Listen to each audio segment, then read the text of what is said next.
The most powerful card in Lorwyn equips for Vintage might just be Hexing Squelcher.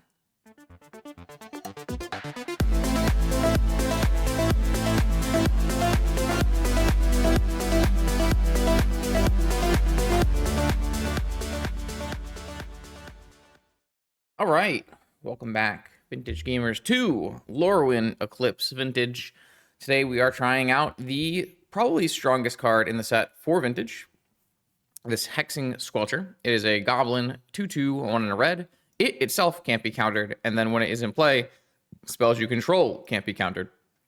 There are also some texts here where it has ward, pay 2 life, and other creatures have ward, pay 2 life. Probably not super relevant in Vintage, but certainly in younger formats that might make sense. The biggest thing here is it itself can't be countered, and then all your spells, not just like creature spells or anything, can't be countered. This is not the application that I think is the best use of Hexing Squelcher. Well, why is that, Justin? What do you think the best use of Hexing Squelcher is? I think Hexing Squelcher should be a sideboard card, or Hexing Squelcher at its best, one of the uses at its best, is as a sideboard card in these red combo decks so that you can bring them in pseudo mirrors, like up against the Mana Drain Breach deck and that kind of thing, as a mirror breaker, beating up on other blue decks that primarily use counter spells and want to board out removal against you post-board. Putting this in your main doesn't really accomplish that. It's going to signal to your opponent, hey, I have this, hey, you have to keep removal in. It's going to be maybe not very useful against a large swath of the field. But there are some other things that this might, come up against. So say you're playing against mono white. Oh, they're not going to be countering your spells. Wrong. Void Mirror, actually, and Chalice of the Void are counters. So you could actually play this and have that be a way to get your Mox in play. So there are some applications here. I do think this card could be used in a all prison lock deck or all creature deck to give additional anti-blue play. But like I said, I think the best use of this card is out of the sideboard. But we're here for content. We're here to see the new card be played, and putting this card in our sideboard is not going to give us a lot of reps on finding out exactly how strong this card is. So I put it in the best shell I think can use it in the main, and this is a Underworld Breach stock PO deck for the most part. I don't typically play the Underworld Breaches. I usually play like 4 Theralingas and Swords and a little bit more controlling Jeskai version. But that's mostly a personal preference thing. I am just not a big Underworld Breach fan. However, teching into Underworld Breach actually makes this card better. As I said, it lets you play through Bobble and that kind of thing. It also is going to make you more incentivized to play red lands, which this is going to want anyways. So I think this is actually a better fit for the deck than jamming this card inside of the Jeskai version that I typically play. So I think this is the fit. I believe I probably just took the last Summer Troll list and changed it up a little bit. Nothing too crazy here. I did go with 3 and 3 on the lands, maybe overkill on the underground seas. We'll have to see. And the rest is pretty stock, Justin, with Chain of Vapor. I cut down a Flusterstorm because you have the Squelcher, which kind of fulfills a similar role, though it doesn't, attack opponent stock-ups. We're all kind of trending towards 1 Opal in PO these days, just because you want to limit the number of bad cards you have. Though there is a pedal because we are playing Demonic Tutor and Breach. Anything else? No, pretty stock and standard. I think this list is very strong, and it will be the best place so that we can see Hexing Squelcher be used in Vintage. See you in round 1. Looking to play some paper Vintage? The next full proxy ELD Vintage opening is happening in Bellingham, Mass on February 1st. I'll see you there. Okay, here we go. Round 1 Vintage Challenge up against the Dredge Expert. Black Dex 99, win more, friend chat. And let's go. We got the die roll, we got a cat. I have a bunch of sideboard cards for Dredge here, including 3 different pieces of hate, Emperor Tutor for extra consistency, and a Tabernacle. Pre-board, it's going to be tough. It's going to be tough. But, man. We got a turn 1 uncounterable Vexing Bauble. That will help a little bit into maybe a PO. The problem here is actually mana. I guess we can theoretically bottom the underground sea, use the pedal to play. Oh, the other thing is we can actually play our Moxen through our own bauble. That's kind of cute. I guess we can just cut this underground sea, and then I guess if we get mental misstep, it's kind of bad. It's just always going to be the case. These are our strong cards, and of course Black Depths kept 7 because when has he not kept 7? he is the meme in the Dredge Discord that he always keeps an 8-card hand with 2 Bazaars. That is the ongoing meme. So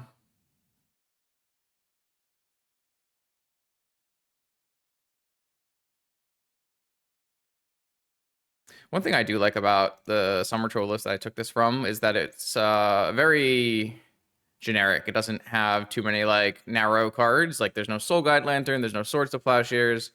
It's just good cards in game 1, which is kind of nice. A little change of pace. So unfortunately, I have to play this Soul Ring before I can play any of these other cards here. And I mean, not before I can play Squelcher, but if I want to play Hexing Bauble. All right, so as long as I don't get Mind Break trapped, I can play Hexing Squelcher. And I can play Uncounterable Bauble. All right, so now my opponent can't play spells this game, but that doesn't really help us because my opponent is Dredge. They don't actually have to play any spells. We need to find another Mox or another mana so that we can PO. Good try. All right. That's an Underworld Breach. Well, that doesn't help me. So I will buy Lurrus in case I draw Black Lotus and attack with my Squelcher. Opponent has a Golgari Grave Trail, Icarid Thug Pitch, which is quite strong. I think I had to keep the PO just because that's my way forward in this game. We actually are very close to breach killing our opponent as well. Yeah, I mean, Dredge is a broken deck. It doesn't obey the laws of Magic the Gathering. It simply does not matter what you do. Dredge will just overpower you.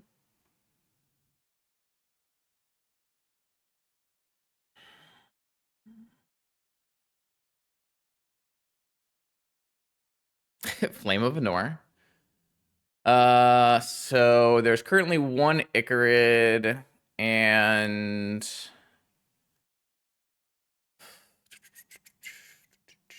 trying to see if I can wait another turn here.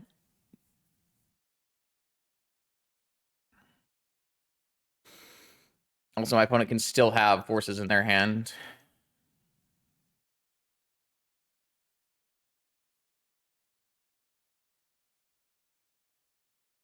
If we had kept Underground Sea, we wouldn't have been any closer here.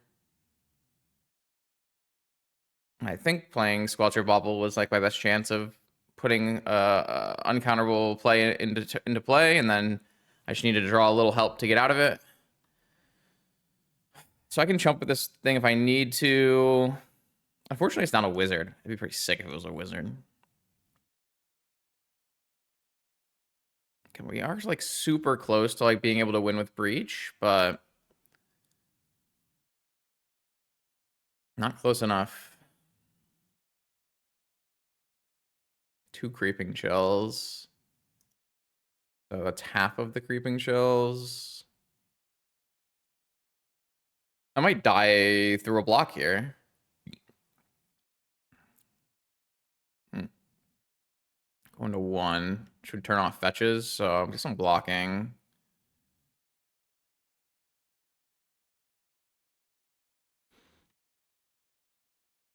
All right. I'm not exactly sure what we need to get out of this. Also, I can no longer play Black Lotus through Vexing Bauble.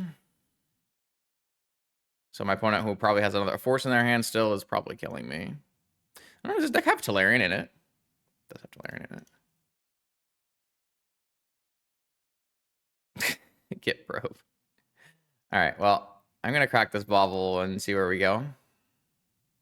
There's a fetch land. Yeah, we need a probe to win this game, so let's see what's in their hand. They have Force of Will, Force of Negation, Mental Misstep. Okay. I don't know why we bother trying to play against Dredge. It is impossible. I will bring in my sideboard gate and hope it's enough. All right. Island. Chain. Misstep. Robe. And sink. Okay. I needed like a little help in that game from my deck. Like if I just draw a land or a Mox on turn 1, I think we have a pretty high chance of winning. But my deck did not want to help me, and I then died. Also, I had to mulligan more than my bizarre opponent, which is never a good sign.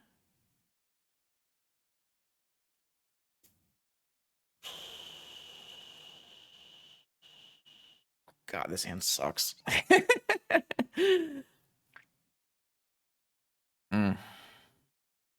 If my Tolarian and Mox resolve, I think this hand's actually kind of good.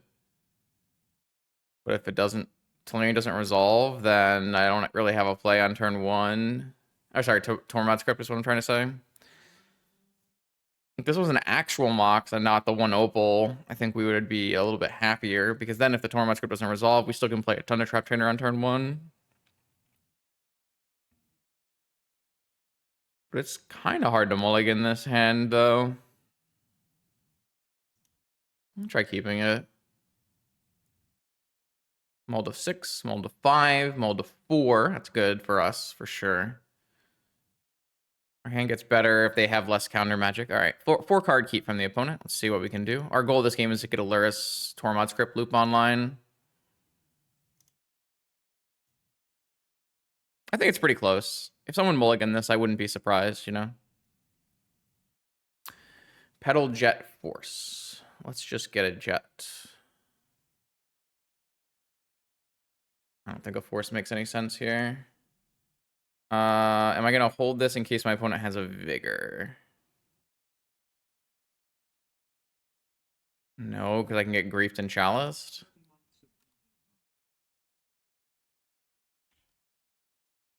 He also promised never to bring in vigor against me, right? Everyone remembers that. Thanks, Crooked. Appreciate it. Here's grief, taking my stock up. I still have Lurrus, like, very imminently, so as early as next turn. So my opponent has to do something pretty powerful here. They have 1 card left in hand.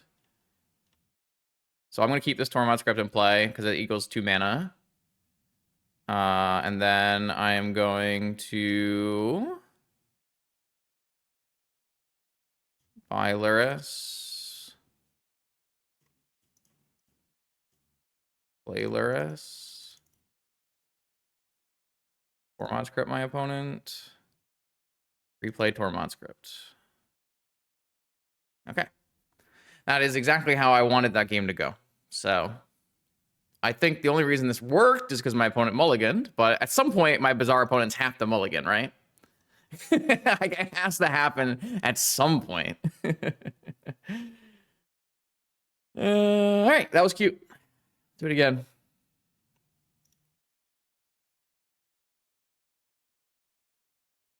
All right, now we're on the draw against black decks. Will he mulligan this time? We'll see. This hand is... All right, 1 mulligan from black decks. Is this hand good enough with no graveyard hate?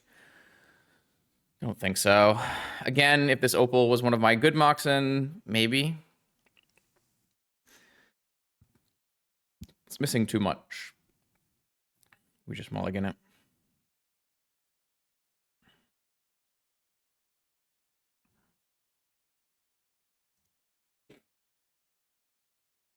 This is certainly closer. Thundering Falls looking kind of bad. Classic not me was never right. My opponent mulliganed and then double powdered and kept 6. I want to keep this Vamp so I can get a hate piece. But then what the hell am I getting rid of? Force?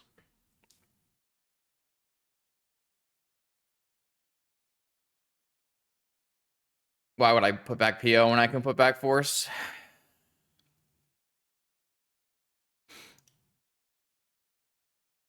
Put back Force. My opponent, 3 Force of Wills and a negation went away.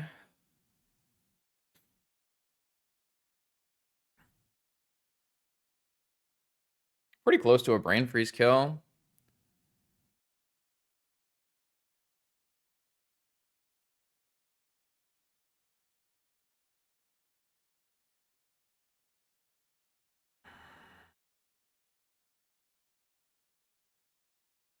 I guess we see what our top card is and move from there. I mean, we're still going to be a turn out from going for it. No matter what. Because of our mana situation. But the opponent doesn't have the fastest start, so maybe it's acceptable.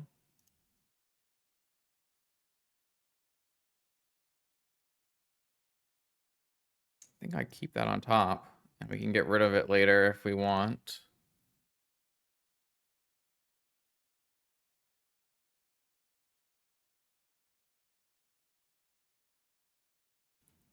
Man, Vamp is such a bad magic card. All right, small Dredge from the opponent. Didn't get very far. Has a double Bazaar opener. My opponent plays Grief and Chalice of the Void. If you're holding Mana Crypt here, and Mindbreak Trap. If you hold Mana Crypt here, you're just trolling.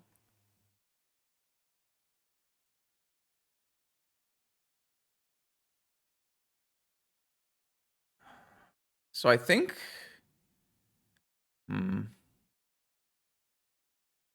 3 damage is like not relevant. Okay, so my opponent has 1 card in hand. Can we win the game?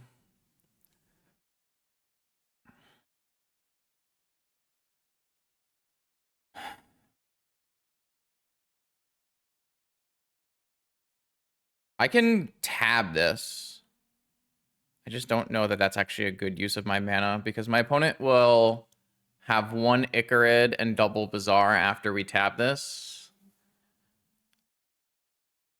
I need to either win the game or stop my opponent from killing me, though.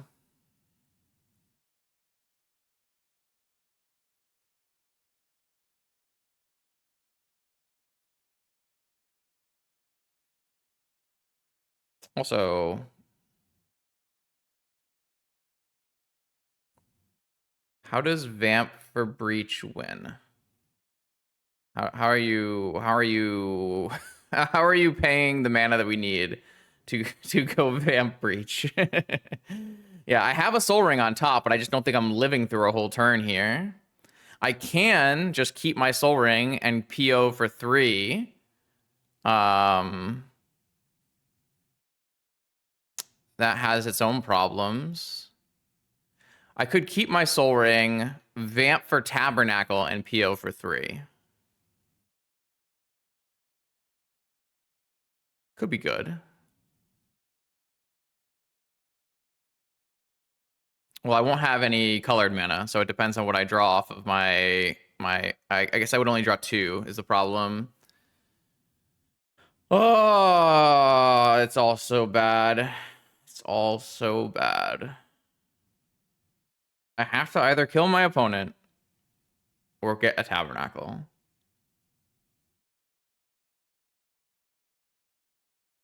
Peeling for 2, like, sucks.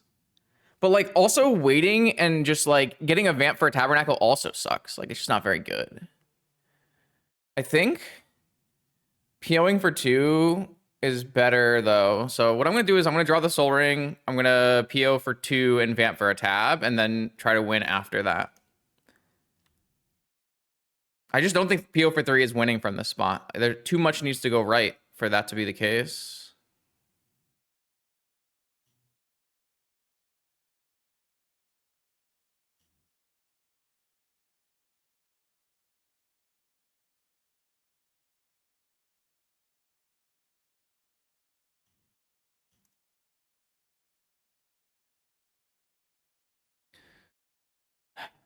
I need to replay my crypt to get Lurrus. I mean, I want to do that no matter what to get the mana. I mean, I need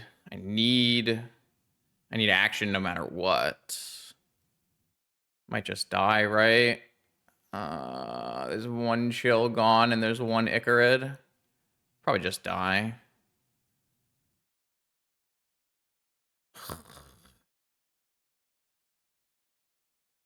If I buy Lurrus, what does that open up for me? It doesn't really open up anything. It does open up things, right? It opens up drawing Lotus and brain freezing myself to try to hit Breach.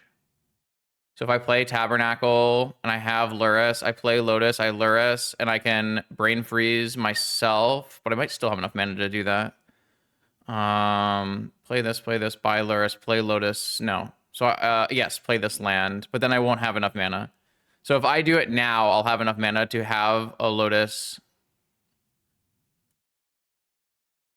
All right, future Justin here. I was really unhappy with how this next section of the stream went, as well as the review for this match. I just was like on a pretty short fuse for some chat lethals that were being read off as chat at the same time.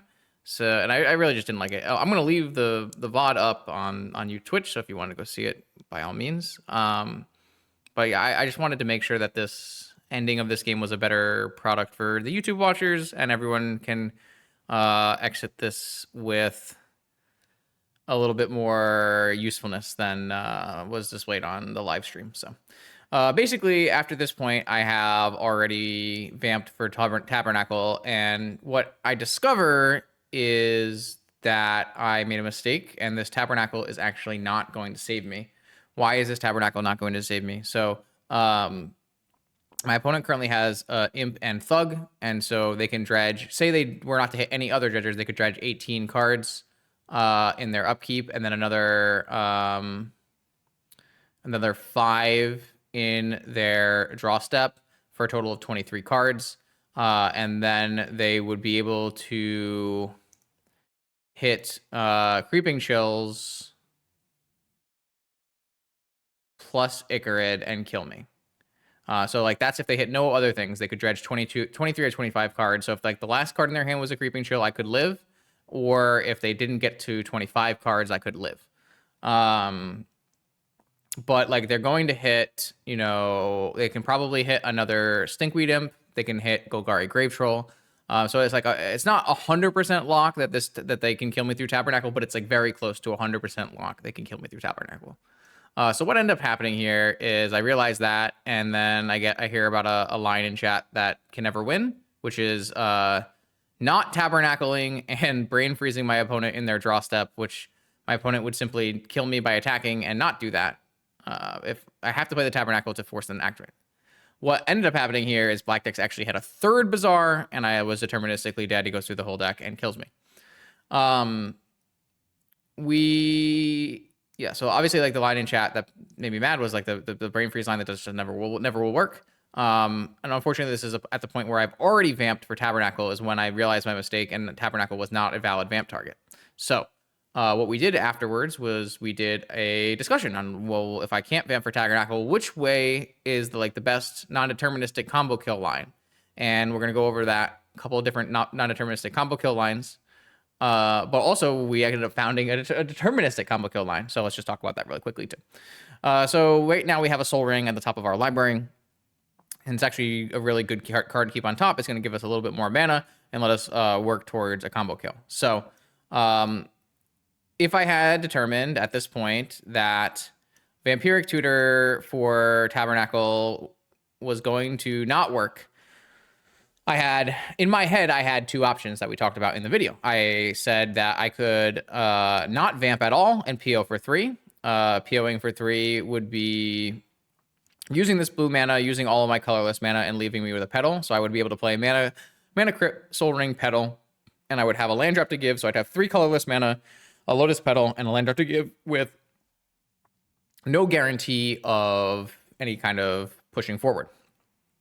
I thought that was probably like my next best line, because we talked about how I can't just vamp for breach on my upkeep and go for a breach kill because I was actually short on the requisite color mana. So what I didn't think about, and one thing I did think about was, well, what if I go for Lurrus and I brain freeze myself to bring back breach? And I determined that I couldn't do that, like if I was to go for that. But what I didn't think about was, what if I vamp for Lotus for Lurrus, but not to brain freeze myself for a breach combo, but to actually brain freeze my opponent on my turn, because I had the life total buffer to survive through chills, and my opponent is actually 13 cards deeper than normal due to or I guess 12 cards deeper than normal due to serum powder. So I didn't even think about this line. This was not a line that I even thought about at the time. Something brought it up in chat while we were doing our retrospective here. So yeah, so if I were to vamp right now here for Lotus, and then I would PO using all of my mana, and so I vamp, Soul Ring is 1, vamp is 2, PO is 3. Replay Mana Crypt Soul Ring for 5, Lotus 6, buy Lurrus, play Lotus, Lurrus 7, play Lotus 8, and then I brain freeze with Storm Count at 8 for 27 cards, and my opponent dies. So, a really nice, concrete, 100% lethal line that I didn't think about at all during the vamping. Why didn't I think about that? Well, I didn't really think. I think from this spot normally, a brain freeze is not going to kill Dredge. Like a 28 card brain freeze actually is going to be 13 cards short of killing Dredge. So that's part of it. And also like the idea of like POing and getting the vamp for the Lotus, and I think I just missed it, which is good. So basically a great line that we can all learn from here, and just a miss lethal. So that's not a great way to start the tournament, but like a pretty complex lethal. Especially in terms of like natural brain freezing your Dredge opponent, just because the only reason this works is because they have serum powdered so many cards already. So yeah, so this is basically like I said, I think vamping for a Tabernacle to buy another turn, like the idea is like one of the thoughts you should go down. Like when you're in this spot and you're thinking about, how do I play out this turn if I'm theoretically dying from attackers here, right? And so the two lines were like, okay, I need to find a way to win this turn or a way to not die. And Tabernacle is theoretically a way to not die against a really strong board like this. But what Tabernacle doesn't do is doesn't stop the Dredge engine, doesn't stop the Icarids, doesn't stop the creeping chills. And so I needed to actually calculate that out all the way to the point before I vamp that to make sure that that's not a problem. I brought it up a little bit on stream, but like because I don't do a high amount of editing on my videos, and I am making a live stream product, I don't typically take as much time as I would if I was not streaming to make choices. It's a mix of interacting with chat, making timely decisions to make a very cohesive viewing product, and sometimes I get the mix of chatting and thinking and talking wrong. And I think that's just part of streaming. Obviously, I'm always trying to improve and make sure that we can all make an enjoyable viewing experience, but also a learning viewing experience, and also like a live chat, a worthwhile live experience. So sometimes those different goals are at odds, and it's always a balancing act. So that's why I re-recorded this, because I wasn't really happy with how that turned out, and I thought that this sequence here, especially the Miss Lethal, was a really good learning experience for everyone moving forward, and I wanted to make sure that we all got that in the round 1 of this event. Yeah, I hope you enjoy the remaining 5 rounds of this Vintage Challenge, and I hope you look forward to more Vintage videos with hopefully better balance in the future. All right, here we go, round 2. I once again have a hand that does not have any mana, so I will mulligan. This hand has a Lauren revealed to save it. So like this is a pretty good example of why I don't actually think that this Squelcher is a very good main card, right? Because what's going to happen here is I'm going to play my Squelcher, and my opponent's just going to Fatal Push it. And then it just ate a removal spell that didn't actually have a target before.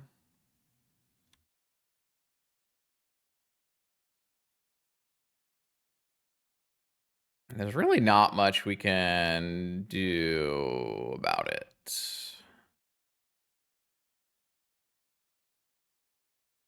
Like, this card makes sense when you're playing a blue matchup where your opponent doesn't have any removal in their deck, which can only really happen in current vintage in post-board combo versus blue matchups.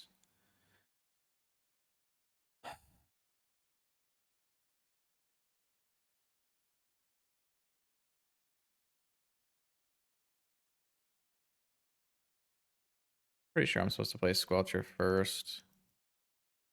Don't actually have a follow-up play on this time walk. So, like, now, if my opponent fatal pushes it, I technically can play an uncounterable counterspell, but they don't even have to do that. They can just wasteland me and I won't be able to play the game. Yeah, I mean, I don't have double basic in my deck, so it's not like I can actually actively play around wasteland in any meaningful way. Ah, cool. The game ends.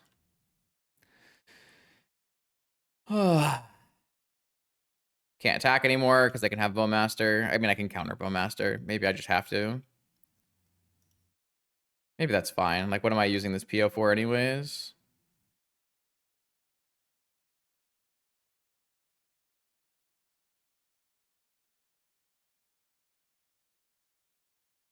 Well, I mean, Wasteland is unfortunately vintage.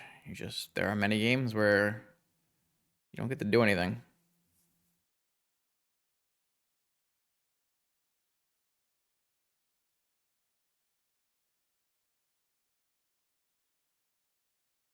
Just gonna go get the Thundering Falls, trying to find more mana.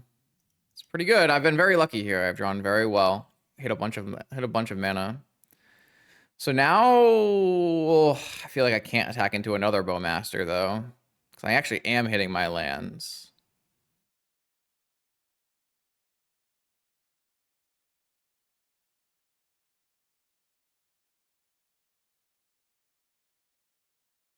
I don't want to pitch my stock up.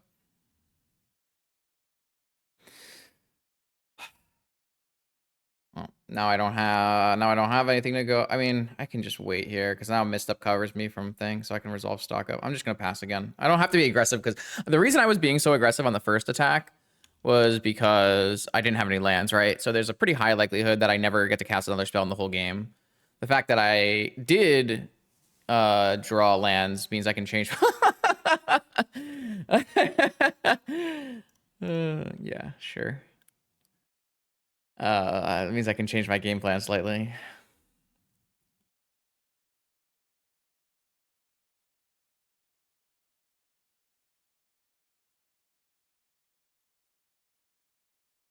I think I'm just supposed to counter this.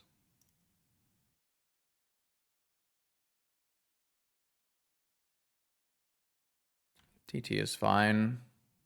They probably go in for Twister. I guess if they go for Frog, it's like so much better though.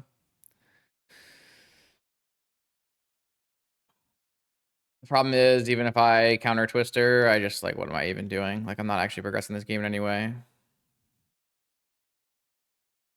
Oh, they just went for Ancestral. I'm just dead. This game doesn't matter. Like, nothing I do matters here, right? Like, I don't have, like, I guess I can draw my own Ancestral, but that doesn't actually help me. They have Twister too. They buy Lurrus. Buy Lurrus, sure. They have a second Bowmaster in the yard, so I can't actually beat this. Like, my best play is to draw stock up again. I'm just so far behind. I was never able to resolve a stock up because I got wastelanded 3 times. I can't block anymore because I have Bowmasters.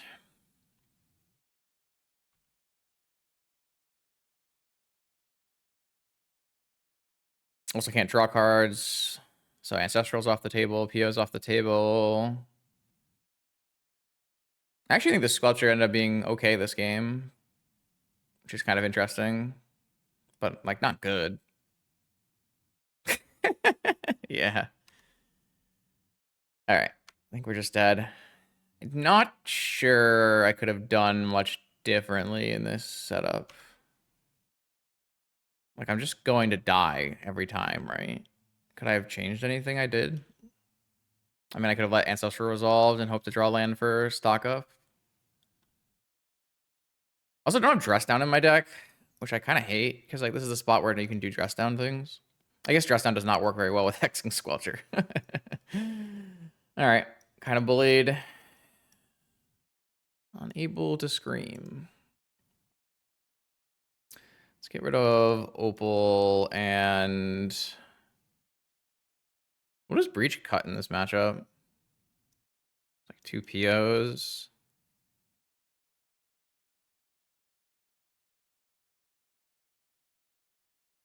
What do you even do? Like, I know how I would board as Jeskai, but what do you do as Breach?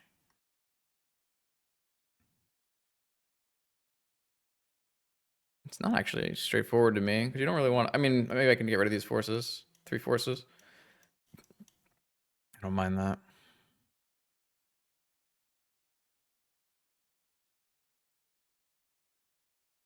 Should be able to like go over the top of them with stock ups, but I guess if we don't have any Moxen and we get triple Wastelanded, it's pretty hard to do that. This hand's pretty good.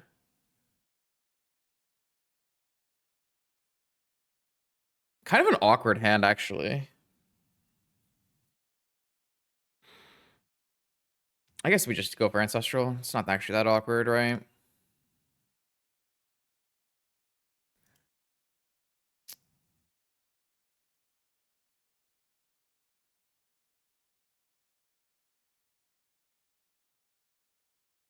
See if this gets trapped. No trap. All right.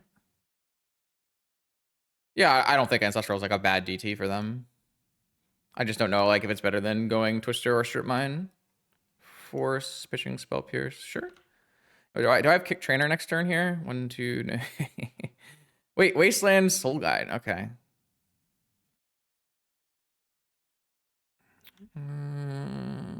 Unable to scream.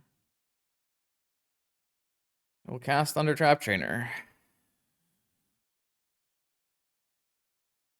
Pyroblast, unable to scream, stock up Vexing Bauble.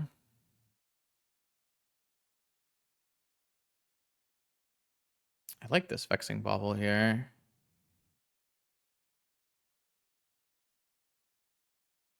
I'm not gonna play the Tolarian into the Tabernacle.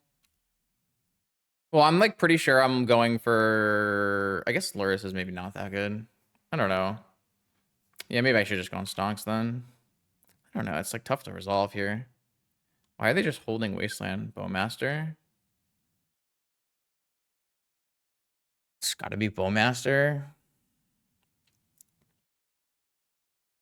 Could just be like they left in Fatal Push because they saw Hexing Squelcher and now it's gonna target our Lurrus. I think I'm just gonna play this slow.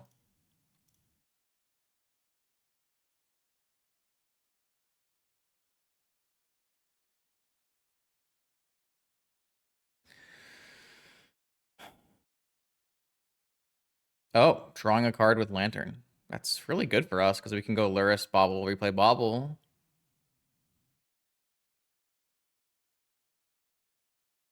DT for Ancestral, I assume. Must be. I mean, means we have uncounterable Lurrus. Hexing Squelcher. Everything. Well, that's kind of cool too.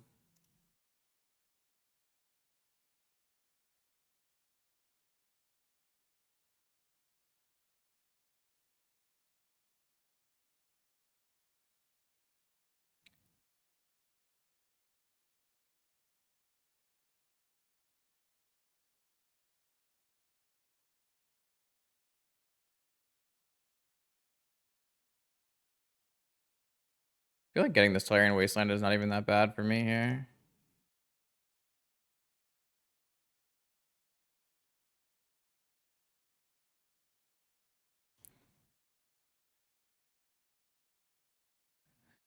I don't think I'm cracking again. So I assume my opponent's Ancestraling here, and then we'll see where this goes. But we have a pretty high mana advantage. A Lurrus is in play. Fatal Push on my Squelcher? Sure. Don't care about that. I think just playing the Squelcher is better. So they did go for Ancestral. So now they're going to have to hit another... See, like, this is the problem. Like, my opponent keeping in Fatal Pushes because I showed them Squelcher makes my, like, whole plan worse. I don't know. I just think this card is a trap. I need to draw stock ups and POs, but I did put 2 POs away. Now I have a force. Oh, I mean, I have, what, 4 stock ups and 2 POs and 3 trainers and demonic tutor, not demonic tutor, and breach. I have a lot of good cards to draw too.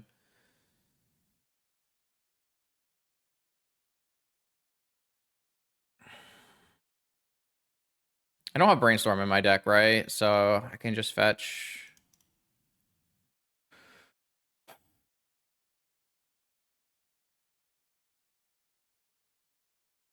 Soul Ring.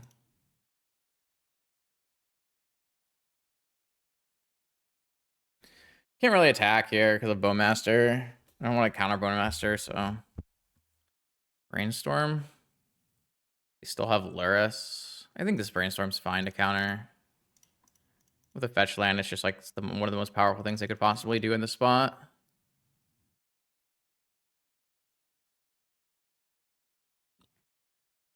They have Mystical Dispute. Okay, well, that's about the only spell that would work there because I don't think they play Flusterstorm. Pretty brutal. Means 1 less card for them in hand to shuffle away, though. So there's something there. Getting an island with sewers. They have 5 cards in hand and a Lurrus still, so looks like they have Hardcast Force up for whatever I play this turn. So I'm definitely not playing this PO.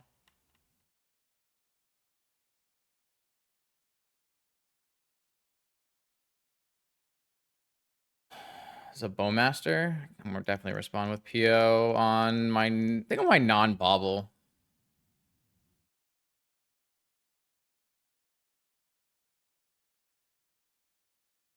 What is this? Second Bowmaster.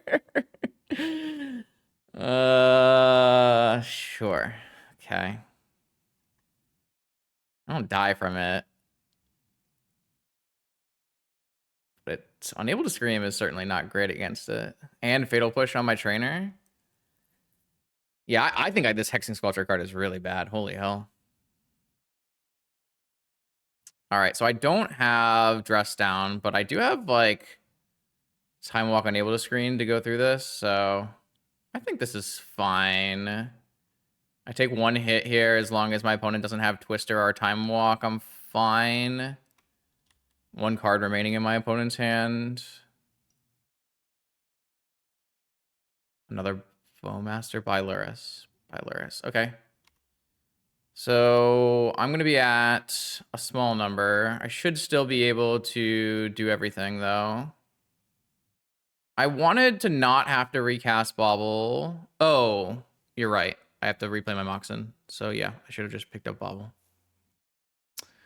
You're right. I don't know why I did that. I mean, I just like wanted to make sure like a breach or something was uncounterable. But if my plan is to PO, I guess I didn't think my plan was to PO again because I only have 1 PO in my deck. But it's kind of bad still.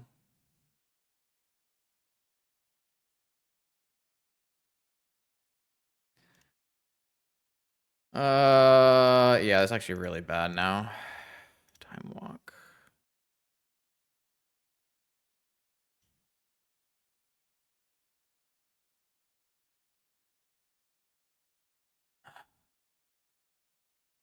Because I'm pretty sure I'm at the crack into this now. Well, if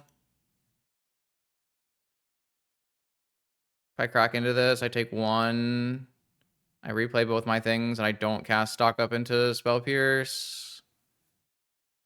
No, I should have picked up my bobble. There was really no good justification. Like, I've been trying to like make it so my opponent can't do anything crazy, but it was just bad.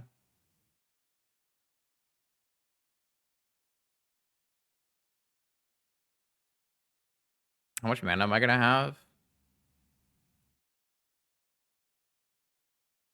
Well, I certainly have the luxury of playing around it. I have a time walk turn here.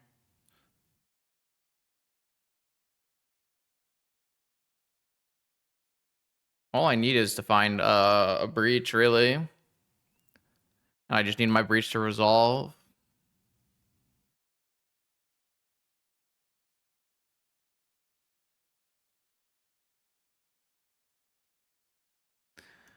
How many cards can I pick up if I do this? My opponent could have another Bowmaster, which I guess is fine.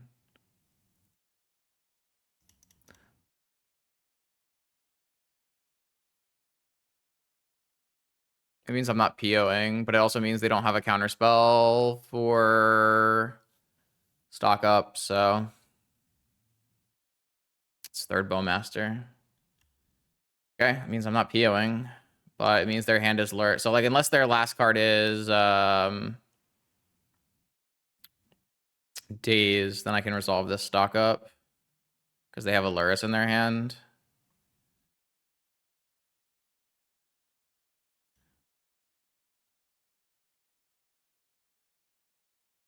Flame of Anor, Thunder Trap Trainer, Git Probe. I think Flame of Anor actively doesn't do anything. So I will take +2 mana and a trainer. And I have this trainer just has to hit Underworld Breach. We're fine. This is fine. We should be highly likely to win from here.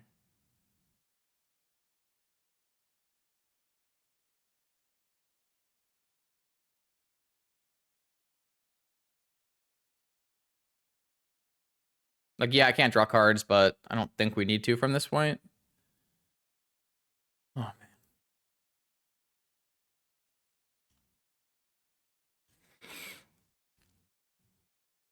I'm definitely offspringing. It's not... Oh.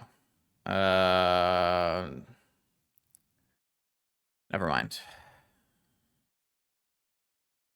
Is there anything to gain by offspringing, getting force in case my opponent has Mindbreak Trap last card? They would have Mindbreak Trap stock up, so they really can't have anything.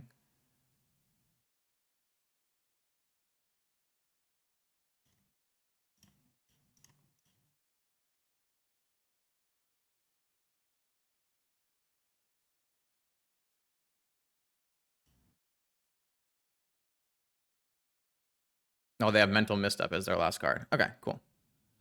That's fine.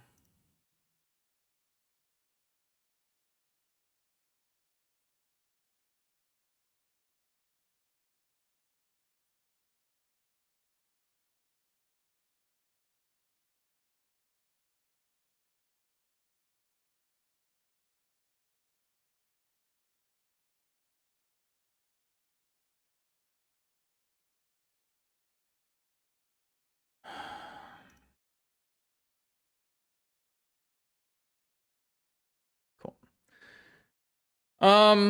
Yeah, that was nice. I think that's like, I think though that game was a pretty great example of what's great about playing Breach and playing stock up and even playing PO at like instant speed and having the versatility. I think that game was a pretty good example of why I don't like Hexing Squelcher, and like my opponent left in and fatal pushed things here for value in a way that they might not have if I did not have Hexing Squelchers in my deck. So I think that's a pretty good example of that as well. I did have my... Oh, I guess I didn't have any forces to draw two. Yeah, I mean, I talked about it in the intro. Like, I don't think this is a main board card in these kind of decks, but I wanted to make content with it, so...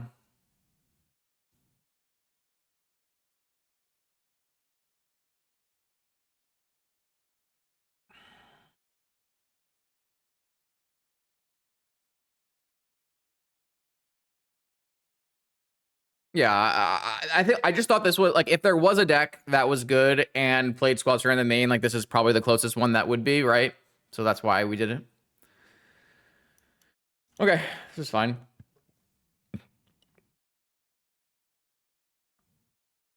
I also think it should be a wizard. That'd be pretty nice. Sorcerer, come on now. No, it doesn't work, Chess, because if someone breach combo kills you, they can kill you through Gaia's Blessing. So if anyone hasn't ever done that before, if you've never killed an Oath player through Gaia's Blessing, what you do is you brain freeze yourself all the way, build up a bunch of mana. So you have a bunch of blue mana floating. You brain freeze your opponent. When the Gaia's Blessing triggers, you Pyroblast or counter your brain freeze, and then you just recast brain freeze with the Gaia's Blessing trigger on the stack, get them to 0 cards, and then cast Ancestral targeting them. So Gaia's Blessing actually does not stop a Breach player who has not exiled their Ancestral. So this hand is going to lose to Wasteland, but also can we actually ever mulligan it, right?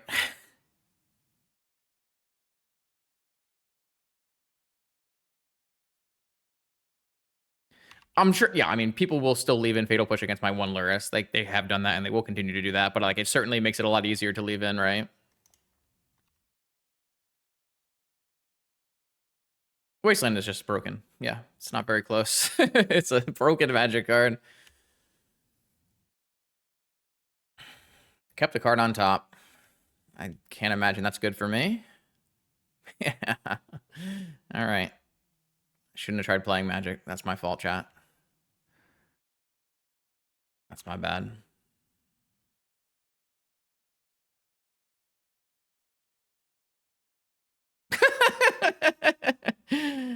Cool. I mean, I already am playing more lands than my deck needs to play. I'm literally doing that. These decks function on like 12 lands, and we're playing 14 plus a Lorien and a Sync.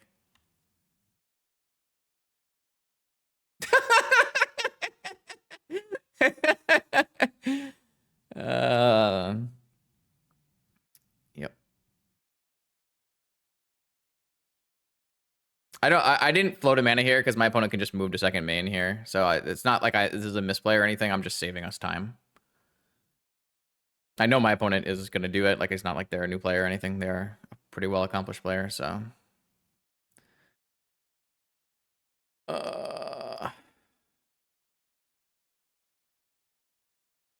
This is why, I mean, this is why I had this kind of card in my deck, because Wasteland, Wasteland, Wasteland. The problem is I don't have a red source right now. Oh. To hit the frog, so need to draw a fetch land immediately. That kind of works. As long as they don't have a negation. They have mental misstep. Okay. Well, I mean, like, there's just no, like, there's nothing I can do. Like, I can't mulligan my hand. My hand has lands and spells. Like, I just can't mulligan my hand. But if my opponent has Wasteland, I just lose, and they had 3 Wastelands. Like, there's just nothing I could have done. This can't hit a land. It can only hit a ruby, I guess.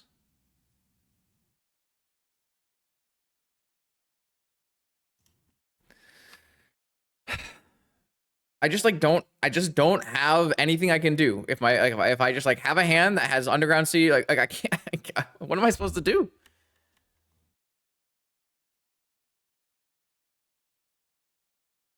I just, Wasteland is so frustrating.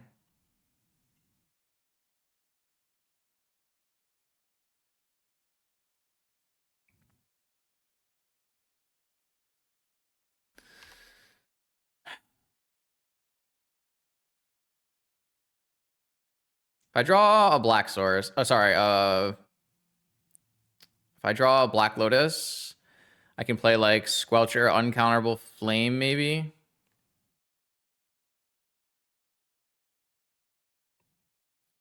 It just doesn't matter.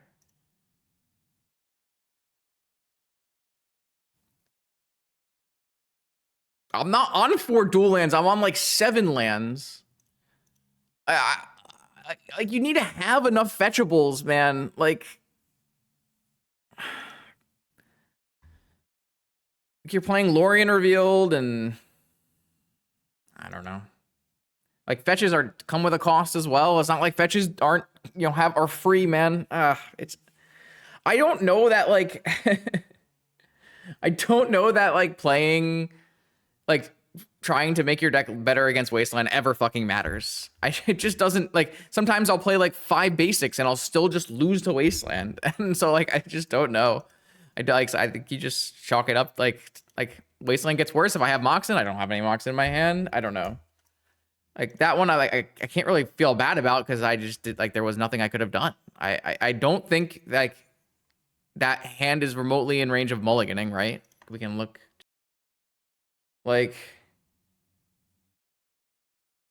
I hit the wrong one.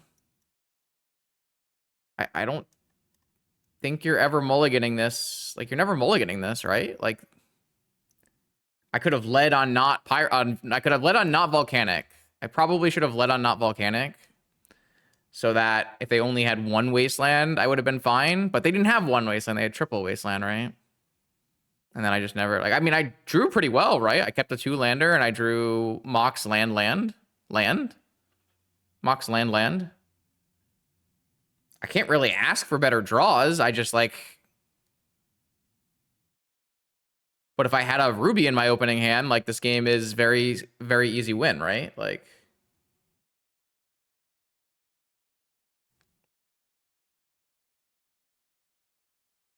but my like I said, my deck is already like extremely land heavy. It's got 15 lands plus Moxen. When the deck doesn't need that to function, like the deck is a curving out on 2-3 mana, like it functions on 12. I play all of these so I can beat Wasteland decks and so I can beat Sphere decks and that kind of thing. Like if I had fetches, then it's fine, right? Because I'm never fetching. Like I'm just never fetching. So I had fetches. In this case, like fetches would actually be pretty good. But like the minute I fetch, I lose because then I just get wastelanded and I die anyways. But I don't know. Like I'm not really that game is fine. Game 1 was the same, right? I got wasteland. I got triple wasteland in this game and triple wastelanded. So like both losses were triple wasteland. And then we played a really strong game 2 where our deck did the thing and we overpowered them. This was a mistake, obviously. Not picking up Bobble here was a mistake, though. It's kind of funny. If I had picked up Bobble, I probably would have played into 3rd Bowmaster and died. My Pia would have killed me, right? So the fact that I misplayed on this Bobble actually saved me, which is pretty funny. Yeah, I actually this misplay probably saves me because there's definitely a world here where I like PO. Maybe not. Maybe I'm like, I don't PO, but like it's possible. Is Engineered Explosive a shit card? No, it's totally fine. You can play Engineered Explosives. I don't mind Engineered Explosive at all. It's probably underutilized. Like the problem with Engineered Explosives is like, I don't know. It's like only really good against like a mirror where you have an incredible Lurrus advantage, or I guess using it onto against this deck. But I don't think you need an extra card versus this deck. I think you're extremely favored versus this deck as long as you don't just get wastelanded.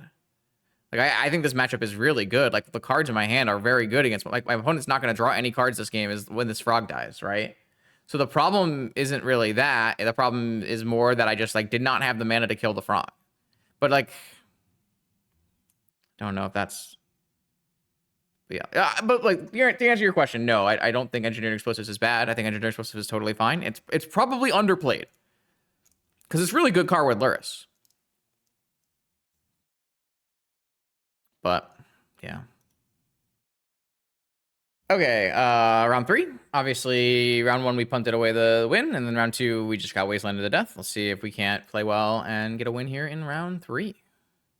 This is my 3rd opening 7 that did not have a blue source and had an ancestral. My deck is taunting me. This one's a lot better. This one is a lot better. Shatoon is usually a pretty big Sphere Shops enjoyer, so probably doing some jamming here in terms of like turn 1 scroll for ancestral. Could technically just go turn 1 PO for 3. Probably better. And then scroll for another PO. kind of, man, it's always pretty amazing what Mana Crypt does for these decks. Like the difference between a Mana Crypt hand and a non-Mana Crypt hand is so substantial. Hey, look, I did the thing. Now where does that get us? Can I win the game from this spot? If I DT for I guess I can't DT for a breach and cast it. I'm getting like loud weather alerts all day. It's gonna be crazy. So I can stock up or I can merchant for ancestral. That's kind of where we're at right now. I think I like stocking up and trying to find like well, I was gonna say like force, but this is really bad. How can I play this? So if I go Ruby stock up and then I DT for a force, then on the next turn I'll have 1, 2, 3, 4, 5, 6 enough to PO. That's probably what I need to do then.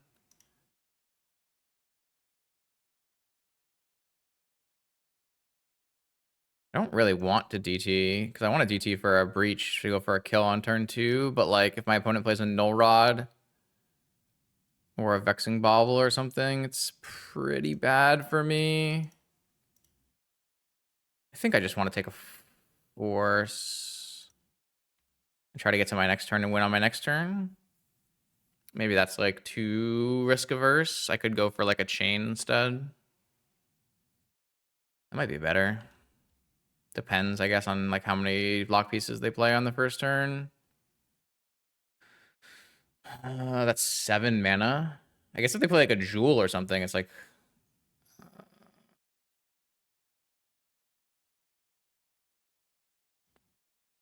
if they follow this up with a Null Rod, I lose the game. So I guess I'm countering this. And then I'm keeping the scroll because if my opponent does follow up with a Null Rod, I can still cast scroll. Okay. Well, it's a pretty good opening from my opponent. 7 mana, Lodestone Golem, Trinisphere. I can obviously cast spells. Why did I DT over scroll? You're right. I should have scrolled for a force instead of DT'd. Don't know. Just didn't think about it. Like theoretically I could get wastelanded, I guess, but I had a fetch land, so there's kind of no good reason. So yeah, waste of a DT in that sense. Because here I could DT for breach and win, right? No, I mean there's a Trinisphere, but theoretically if I wasn't locked, yeah, I mean there's just no reason to do that.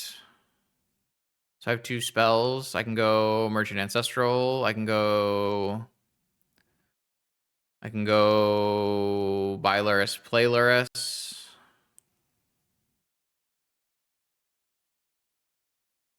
I don't mind that. Not sure. I'm not sure if that's better than just going for Ancestral. It's nice to have a Lurrus in play from the spot, though. But yeah, no, there's no reason to DT over scroll. I don't really want to Flames a Trinisphere unless I have a Wizard, really. I want to be doing 2 for 1. Okay, Wasteland. This is not bad. So let's see. What do we draw in here? Can't attack. Unless I remove a thing. I guess even if I remove a thing, it doesn't help me. Hey, that's a really good draw. I'm just gonna cast that.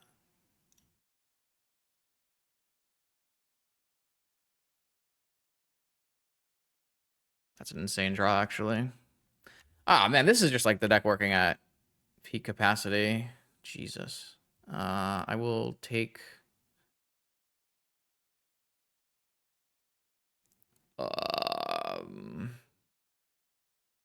I guess if I get Wasteland Null Rotted...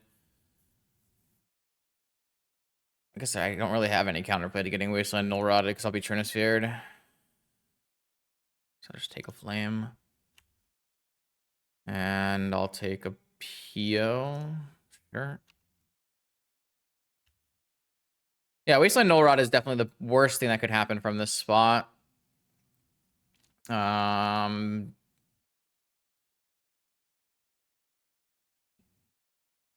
But I mean, this is like the kind of spot that you're trying to get into from PO. This is why the PO deck is good. But again, it's because I drew a mana crypt, so.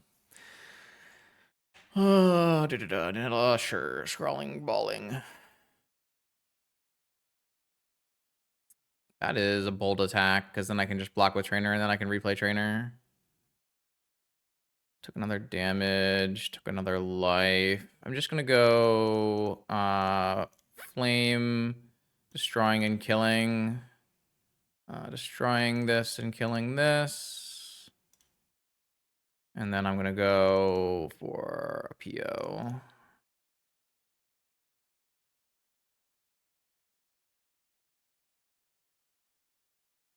I can pick up this Lurrus.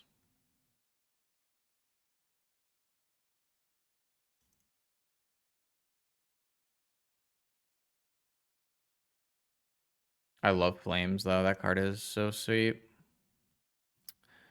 Yeah, I can just do Academy, Bobble, Trainer. Oh. Yeah, I guess that's fine too.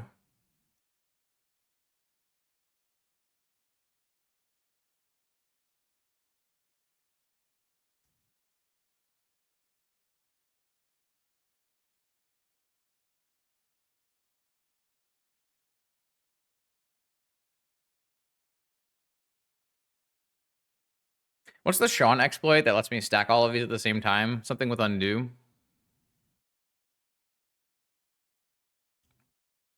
That was a pretty nice game. Don't actually have a lot of sideboard cards for this matchup though. Target, undo, target again. On the first one or on the storm one? I don't know if I'm supposed to be doing that. It feels like a bug, but it's not a huge deal. I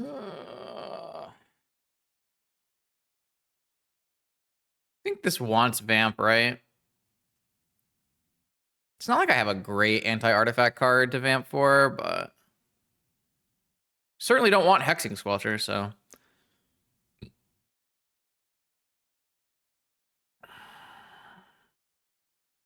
Just Flusterstorm, Hexing Squelcher, Mental Misstep. Seems pretty good. It's a nice little mapping. Yeah. Makes sense. Okay, cap.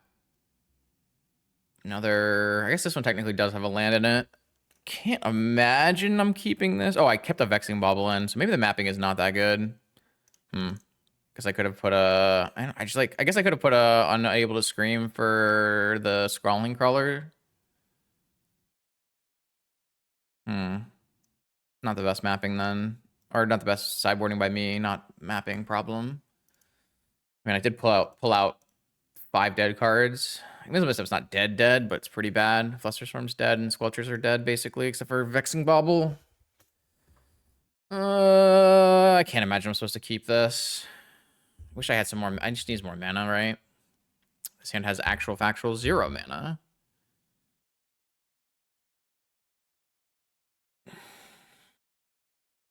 Can I keep it, though?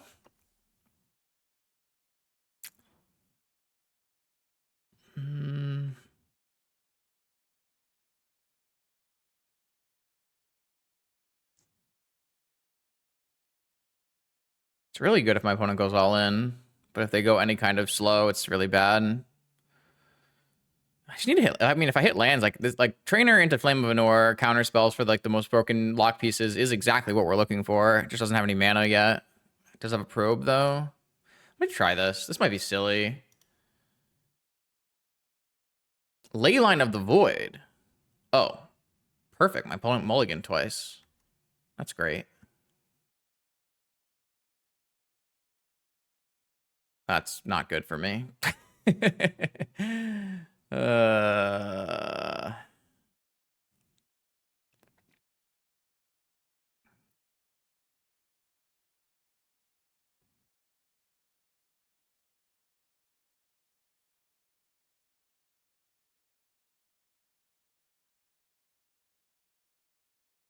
Not what we're looking for.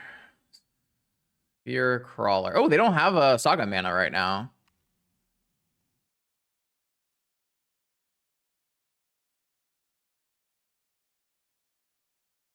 They still don't have Saga mana.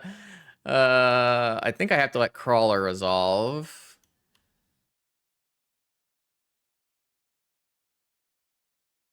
And then negate this one. And then hopefully I get a land this turn to play Trainer, and then I play Flame of Anor after. Unlucky. Okay, so now what? Not a bad draw for Crawler, but I do like need these things sooner rather than later. This against Vexing Bobble, I can't draw Moxen. Trinosphere. Okay. Take 4. Need a land. I don't think so, but there's certainly a reason you can, for sure. All right, so this can't hit Mox, so it doesn't really have a lot of hits. Can't really force anything, so I guess I'll take this DT. I think we're a little too slow here.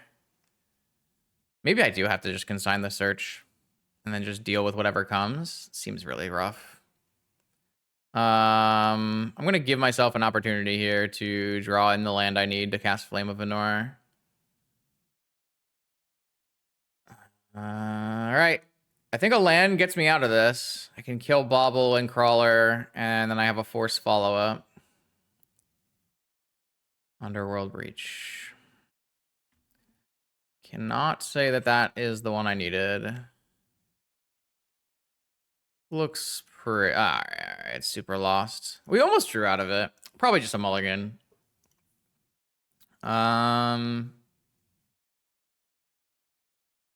Keep this Bobble on the play. I'm not really worried about ley lines at all. Just keep it like this. I could bring in Unable to Scream, but it's not even good against like a couple of their different creatures like Nettle Cyst and Patchwork. It's really only good against Crawler. I guess technically Constructs maybe.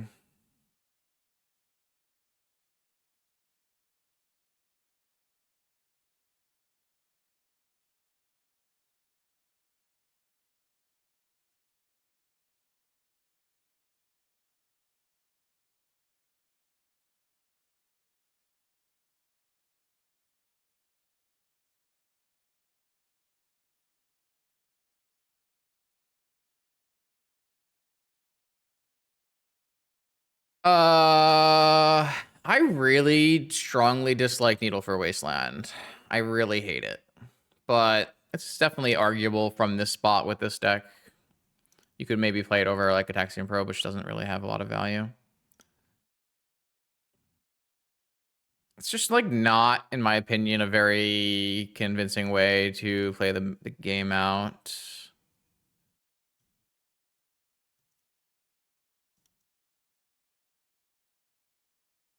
All right, well, we have Ancestral, Snap Ancestral, and a Force, so that's not bad.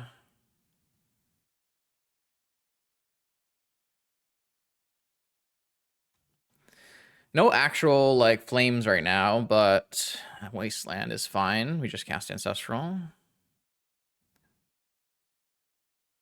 Chalice is fine.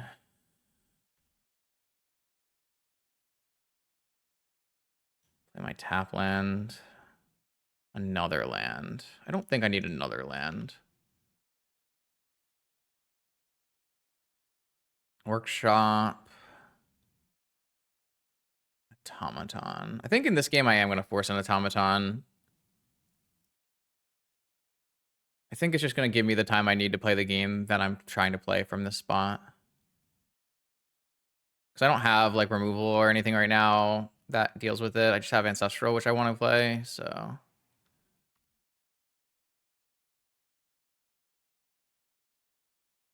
I don't think I actually have to do this on upkeep because I didn't have 8 cards, but that's okay. I can't play anything else on my turn through the chalice. Nice. Okay. Just gives me more information to work with anyways. I guess it does technically make me play into Mindbreak Trap, though. No Rod. Again, I don't think that matters here. Tolarian. I have multi-mode Flame Up. Sphere. Sphere matters, because I got null rotted. So I think I'll just counter the Sphere pitching Paradoxical. I just have like so much power and in my cards and how much I've drawn that it's really tough for my opponent to play. So I could trainer for looking for a counter spell, or I could hold open flame. Holding open flame is bad against an additional sphere. I think I'm just going to play a trainer. Merchant Scroll POs. Merchant Scroll gets me another flame. I've already played my land. Okay. So now they can resolve a spell. I did bin a fetch land here that I kind of want back. Only because I let all of these things resolve, which I think is fine. I can always play this as a land if I need to. Probably will need to. Wasteland plus Sphere. I still have the in-play advantage, but they'll have enough mana to play creatures, which would be kind of bad for me. Pretty far from Lurrus. I'm a little pinched here, but I still have the flames, so Mystic Forge. Okay, I can't be activated, and no play, no land. Vamp. Don't have a Hercules Recall in my deck, but I do have a Chain if I ever want to try to combo kill my opponent. I think what I'm going to do here is I am going to flame this Forge, and I'm going to draw cards, try to hit a land.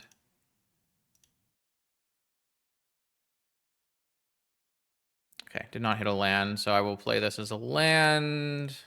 I have a new force, and I have three attackers here. Opponent still has 3 cards in hand, but none of them are lands. Okay, Ripped of Ancient Tomb, and then plays a Lodestone. I'm just gonna force this.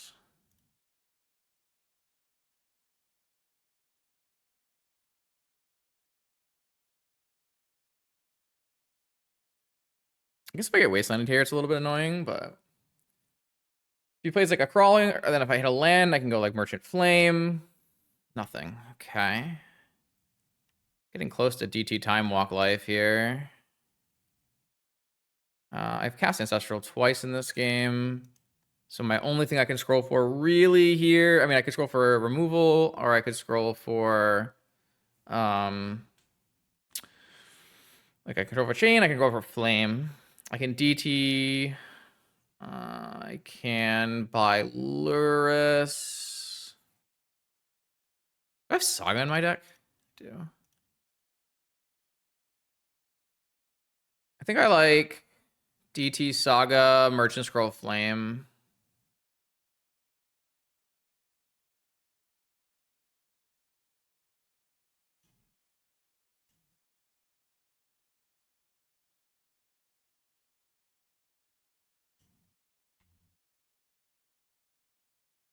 And I cannot vamp for Time Walk and make a construct. I guess that's, no, so they had a Wasteland.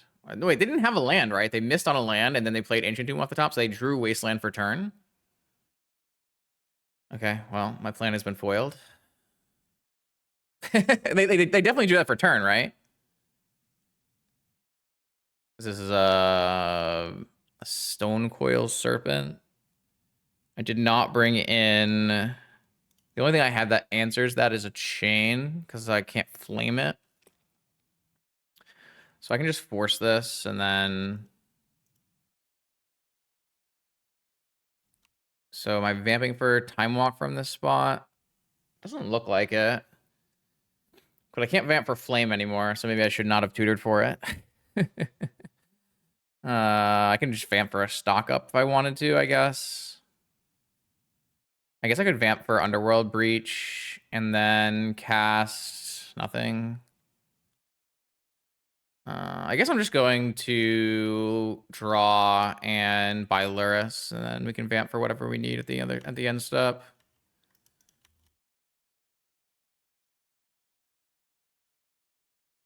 Could just vamp for a black source for this Lurrus. Nothing to return from this Lurrus, though. Time Walk is almost lethal. If they use Ancient Tomb, I could vamping for Time Walk and kill my opponent.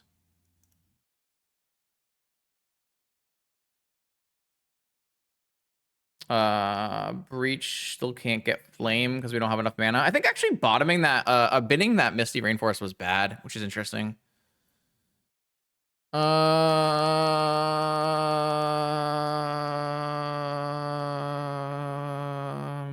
mean, there are like plays I can make with Chain. I just like don't think they're that good. Time Walk is gonna put my opponent to 1. And they won't be able to use Ancient Tomb. Seems fine, right?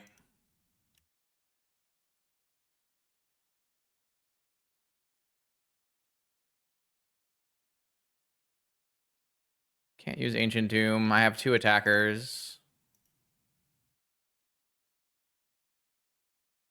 If I hit a land, I can still play Lurrus and have a 3rd creature.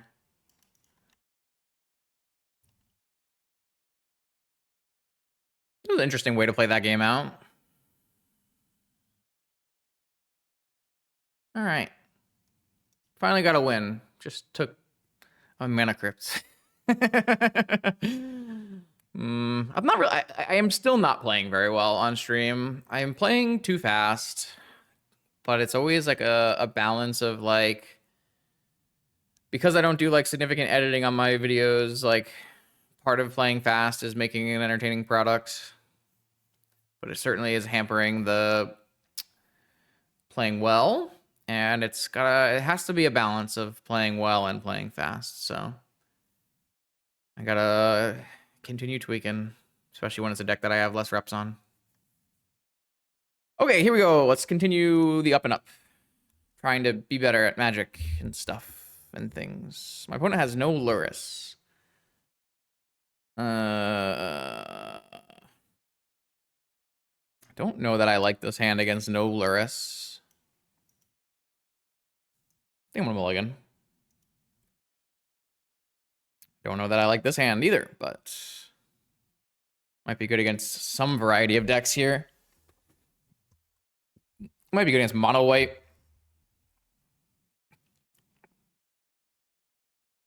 Not good against Dredge, obviously. Good against Sphere Shops, maybe. Oh, I'm an idiot. I just saw that my opponent's on Dredge. No, I didn't see it. All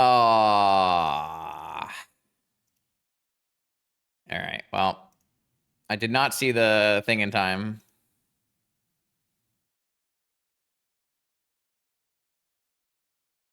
So actually, my first hand would have been pretty reasonable. My first hand would have been my best hand, actually. So this hand is good if my opponent, like, plays a hollow one, maybe, I guess, kind of. Not really. I mean, this is not the worst hand. Like, I am pushing my way to a Lurrus. I have answered a hollow one. I don't think it's not my worst hand, but I would not have kept this if I knew my opponent was on Dredge. I would have looked for a more combo-oriented hand. But they didn't do this until the 6 cards. So I should have seen it before. No, I actually didn't get to see this, actually. Because I was not on the play. Why did they choose to? Oh, I don't get to see the serum powder because I choose first, right? So I wasn't me. Because it says I mulliganed and then they serum powdered. Because they chose the mulligan and then I chose the mulligan and then they replaced their mulligan with a serum powder. Okay, so this is not my fault, which is good. That's the draw.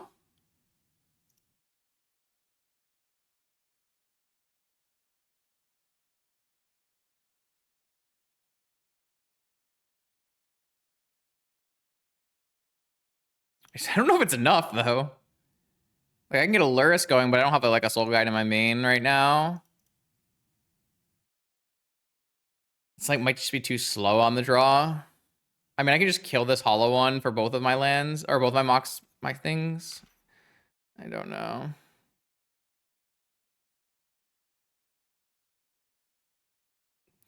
See what they do. Okay, so I'm glad they did not Serum Powder before I chose my mulliganing. That makes me a little bit happier.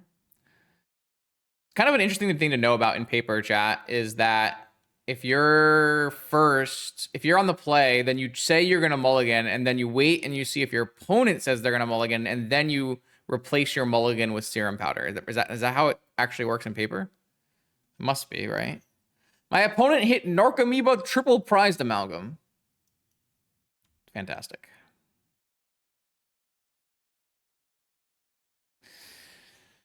Ay, ay, ay.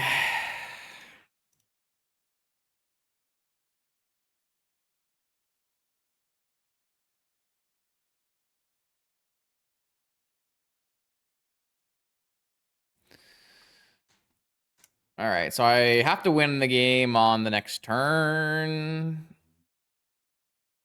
But there's no reason to block, and there's no reason to use my flame now. So let's just go to my turn and see what happens.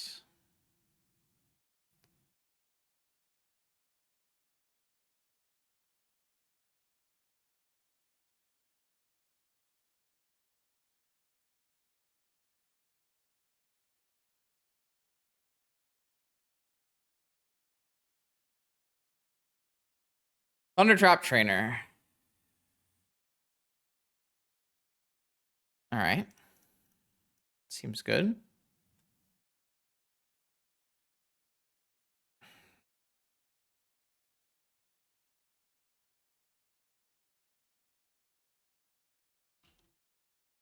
Stock up Sapphire.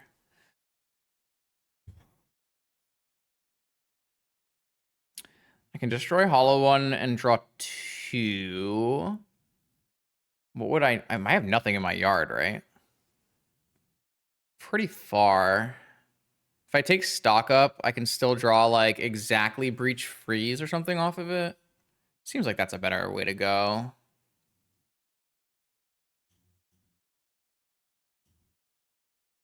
Time Walk. Time Walk. Mana Crypt. Go for a Flame. Next turn, I guess. Well, I mean, this card is Lurrusable, so like surely it's better. And this card's like it's good at the thing it does. I just don't think the thing it does is very good.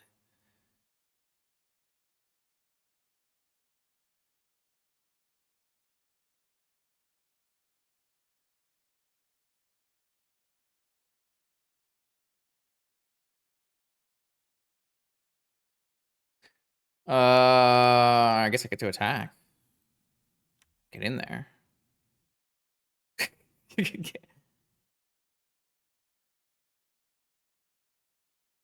Oh, you have to Serum Powder before your opponent declares? Did it work that way, or was the log wrong? I could have messed up. I don't know. We'd have to go back and look at the VOD. We can go back and look at the VOD later.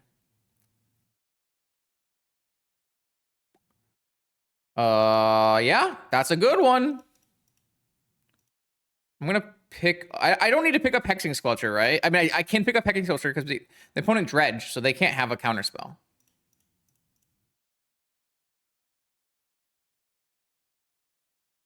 None of those cards win the game.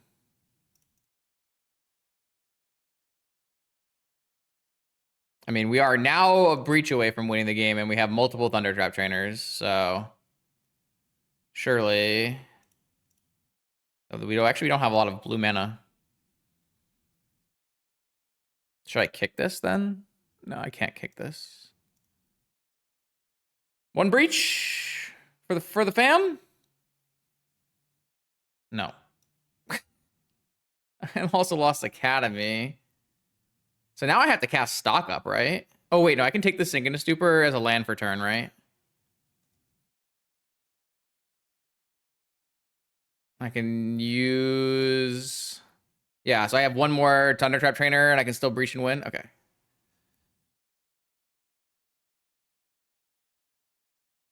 All right, come on, Thunder Trap Trainer. I need a Breach. Actually, I might not even win if I do that. I don't actually have a win here. I missed! Chain. Chain does not actually get me a blue source. I could stock up, but I actually can't hit. I could hit exactly. No. What the? It has to be chain.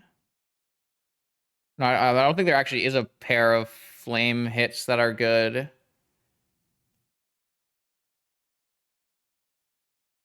I can't believe we missed so hard. Stock up because I can't hit Lotus. I can't play a land anymore. I can't chain because I don't have a. This is my first blue Moxen. I've already used my land drop. Flame into Ruby Breach doesn't do it. I don't have enough mana, right? Oh, if I take Opal and I flame into Ruby Breach? Jesus. That's where we're at in life, huh?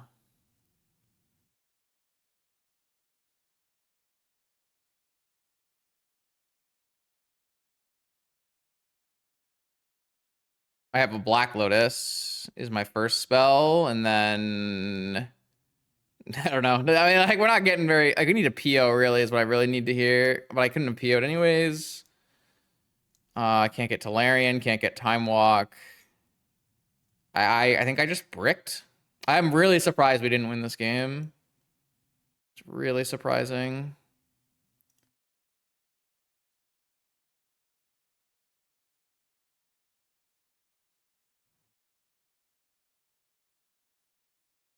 Oh, I don't think killing my opponent's creature does anything, and I can't make it to PO, but cards in my yard matter, so I probably want to just kill my own trainer. Does that make sense? I feel like it makes sense. I mean, like, killing my opponent's creature doesn't matter, right? So having an extra card in my yard is something that could matter. If I, like, somehow time walk this turn, like snap time walk. Yeah, I feel like just having another card in my graveyard matters the most. Probe stock up. Okay. All right. We died. Killing Crypt might be better. I don't know. Maybe, yeah. I'm really surprised. How many cards did we look at there? We cast 3 trainers? Or what did we cast? We cast 2 trainers? That's surprising. I thought we had that game for sure. Wow, we'll have to go back and look at it because I think maybe I messed up. It doesn't matter. Like, I put myself in a spot to win. Like, we looked at like 20 cards and just didn't see a DT or a breach, right? Nah. Okay, fine. Bring our cards in. Taking out Misstep and Probe and... What are the other cards I was taking out? Island. You've never seen PO Breach together? People have been playing PO Breach forever. It's just a different, like, you just play it instead of playing Flame of Anor. Or not Flame of Anor, instead of playing Fourth Erlinga. It's totally normal.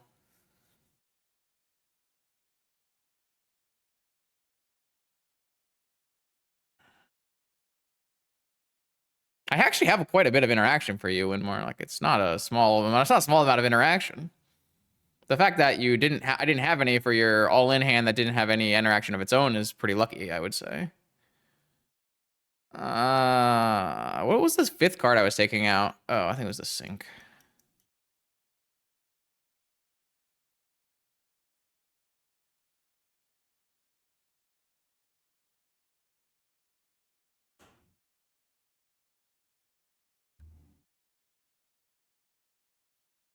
Well, my opponent had 10 power in play, plus Icarids, plus chills and stuff. Like I had three life left.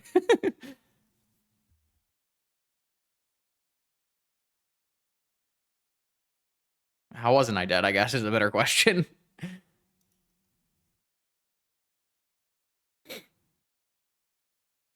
I can't imagine putting this back, to be honest, so...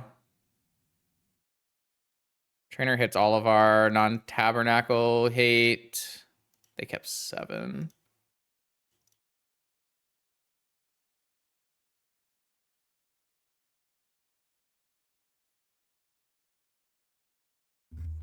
Black Lotus Brain Freeze, stock up Bobble.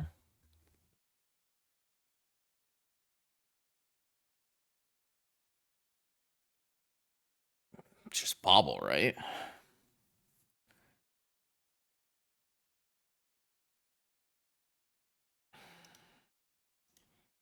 Can get trapped, misstepped, forced, but got forced.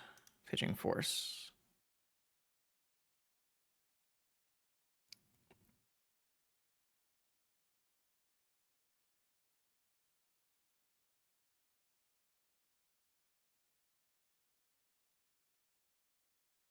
So their deck plays 4 Creeping Chills, Henky, and their deck plays Icarids, and I have a Mana Crypt in play. We can go back and look at it just to make sure, but I'm 100% sure I was dead.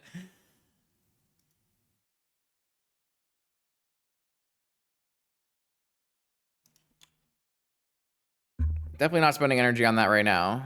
Trying to play the game. I can get my Ancestral. I'll have Snap Ancestral. I think it's still better to play Trainer looking for one of our hate pieces.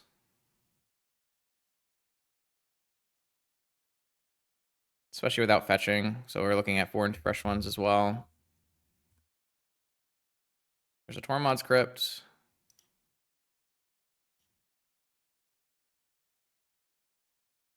I guess I could have scrolled first for a force.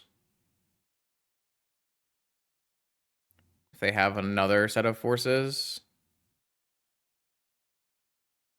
My opponent had double force.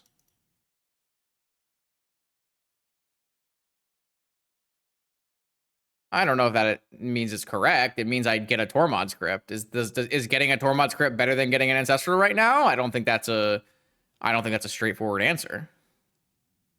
It's an option. They both have pros and cons. My opponent did not dredge. Oh, now they are dredging.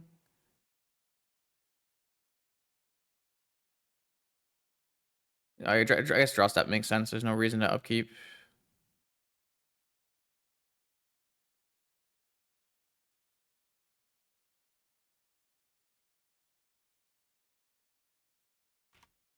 Misstep is gone. This is 1 Amalgam, 1 Icarid, 1 Chill. They could still have like another force, theoretically, right?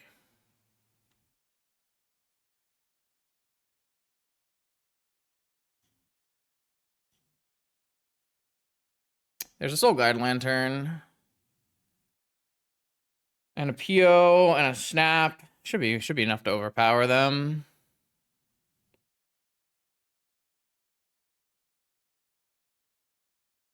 I think I just want to snap an Ancestral to start here. Oh, I should have sequenced this the other way around.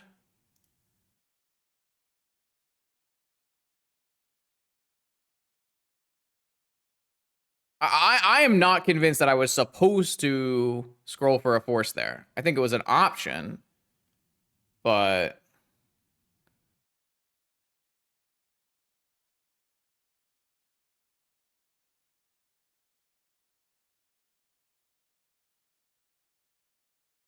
that's probably lethal next turn.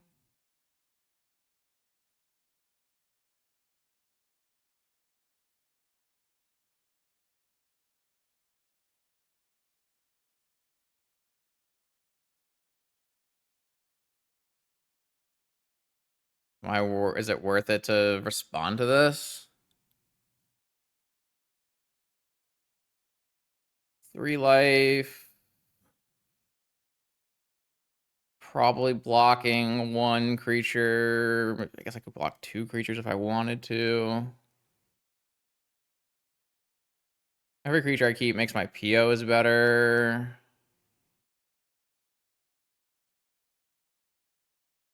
This is in the draw.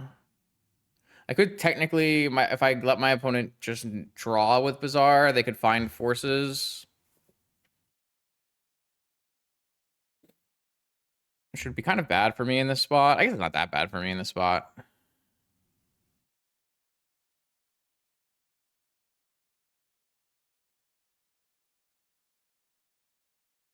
I'm just trying to give myself a life cushion buffer in case something goes wrong. Yeah, maybe I should have just let that go. But like if I cast PO as my second spell and it gets countered, then I play Breach, like that's fine too, right?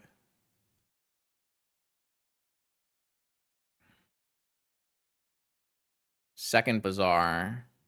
It doesn't matter. So like the only thing they can have now is Trap. I think I'm actually just blocking none of them then. I would take 6, 7, go to 6. Then there's 2 chill. There's 1 chill left. Let's block 1.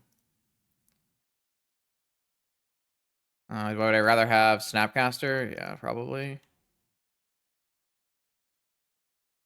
I can lose mana crypt flips and something could happen, I guess. He's just going all in on dredging then? Sure. All right, this looks locked then. This PO is self-funding, and we know we have an Underworld Breach on the top of our library, so...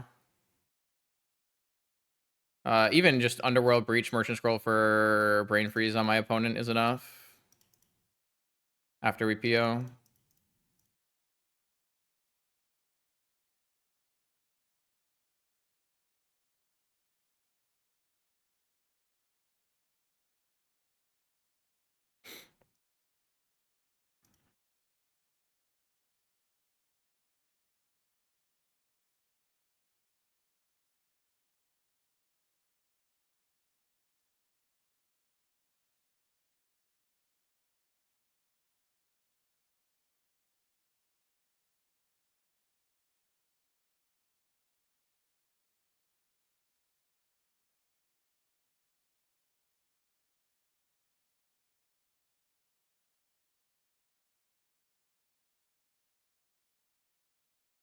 Okay. All right. We run again.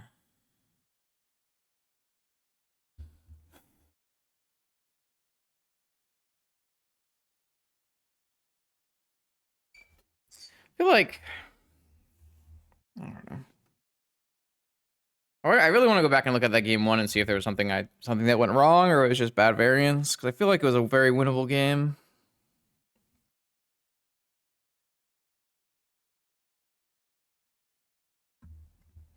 Oh, I like the new PO list a lot more than the ones that I won all the thousands of dollars with. I don't like Tinker Citadel. Tinker Citadel is not fun for anyone, in my opinion. Like, it's just super high variance gaming. These lists feel a lot better.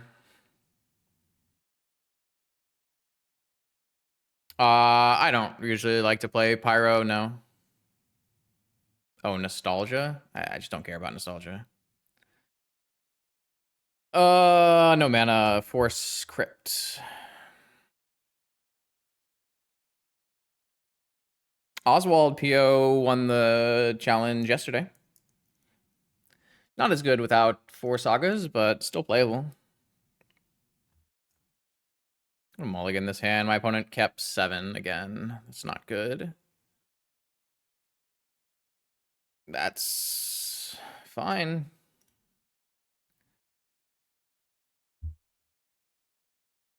Hell yeah. MTGO is like that. Oh, fuck off. I can vamp for... Wait, they kept Chalice, no Bazaar? Okay, well, I can vamp for a land and play Hexing Squelcher, so... I still think Vintage is better with Force Saga. Just think the gameplay is better. Wait, this is pretty crazy. Opponent kept 7 on the play with no Bazaar, and I'm just gonna... for just Chalice, and I'm just gonna vamp for a fetch and play a Hexing Squelcher, and then play all my cards. This is great for content.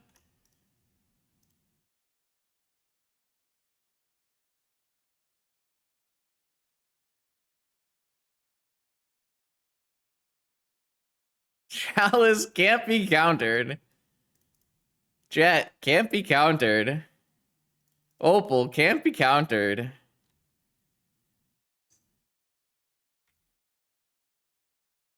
That was pretty awesome.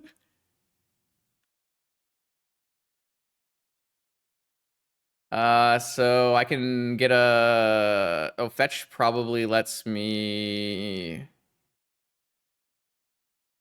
Let's see. I think we just buy Lurrus, play Lurrus, breach vamp for a Soul Guide Lantern. Or maybe like just Brain Freeze, I guess, is probably also good. I don't think we can win this turn.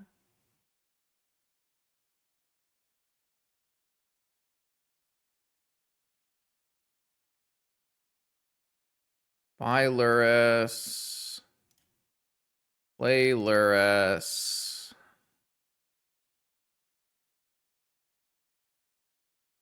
Oh, I don't have enough mana to chat. No, I do.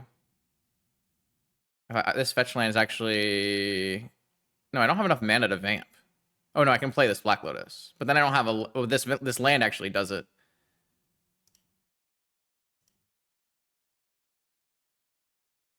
I can get trapped now.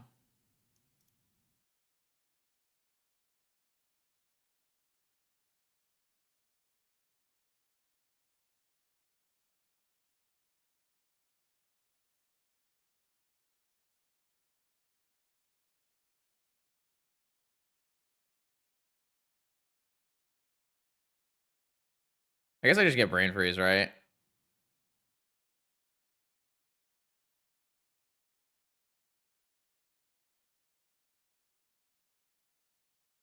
My opponent is absolutely supposed to mulligan until they have Bazaar. I think they got cheeky with it.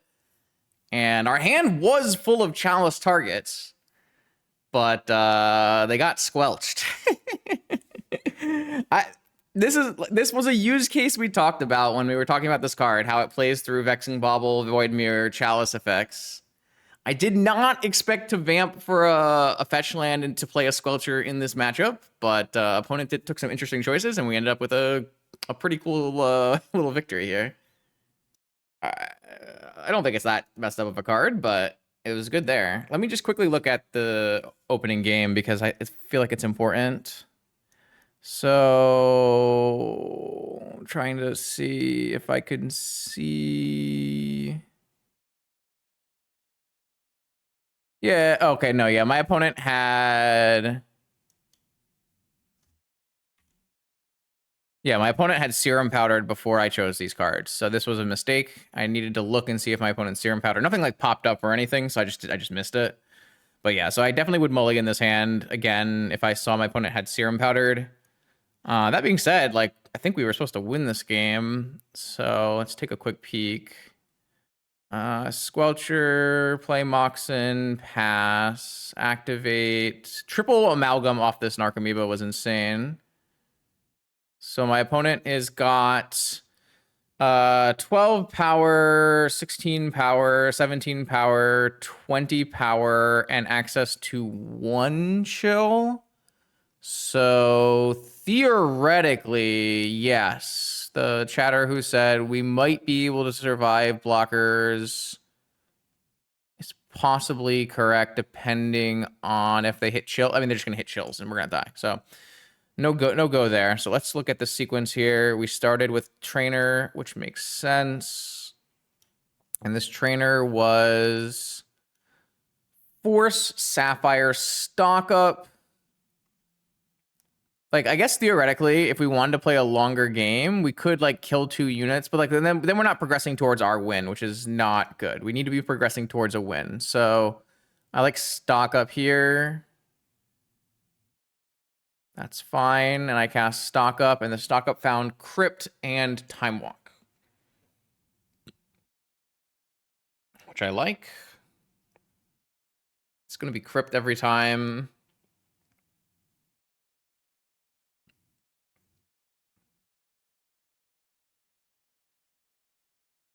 Yeah, that's fine. And then, okay. So we're on this turn now with 6 mana and a flame. We lose our Crypt flip, so we're at 6 and we have a PO. First order of business is cast PO. Agreed? Yes. PO for 5. And we fund most of it back off of our PO. Not bad. So we do that. And we draw Tap Land, which is a dead card, Force, which is a dead card, 1 Mox, and 1 Trainer, which is still fine. Obviously, drawing the Tap Land was bad, but it didn't end up mattering because we hit Sync later. So we play all our mana out. I now am at 1, 2, 3, 4, 5, 6 mana. Can't kick a Trainer here. We are still super dead on board.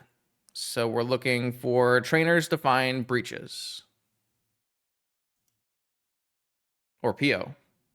This one is stock up sync. Theoretically, we could have not taken sync and taken stock up and used our Lotus Petal, in which case we would have seen 1 card deeper and gotten 2 cards off of it, and we could hit lands.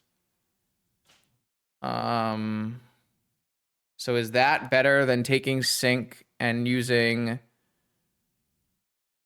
trainer and having extra colorless? It might be, actually. So I would need to hit a similar cards, right? I would still need to hit Ruby, or it could be any land breach. We'd have to hit a land off of our stock up, so it's not like we're getting an extra card, really.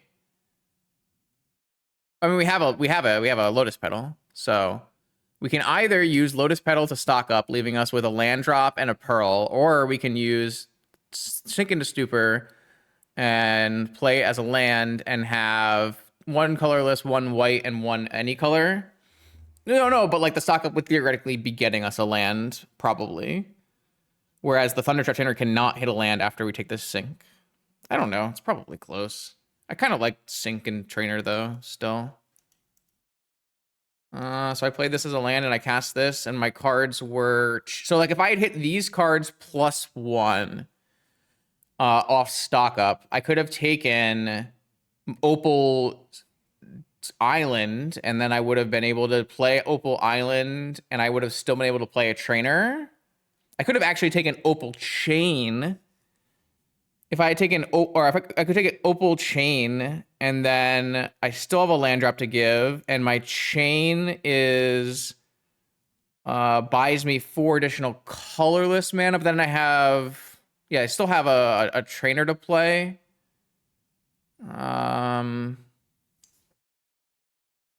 So like it's possible to stock up. What's the 5th card?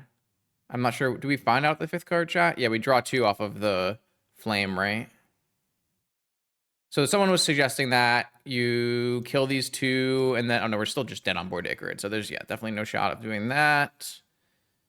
And I drew a bauble.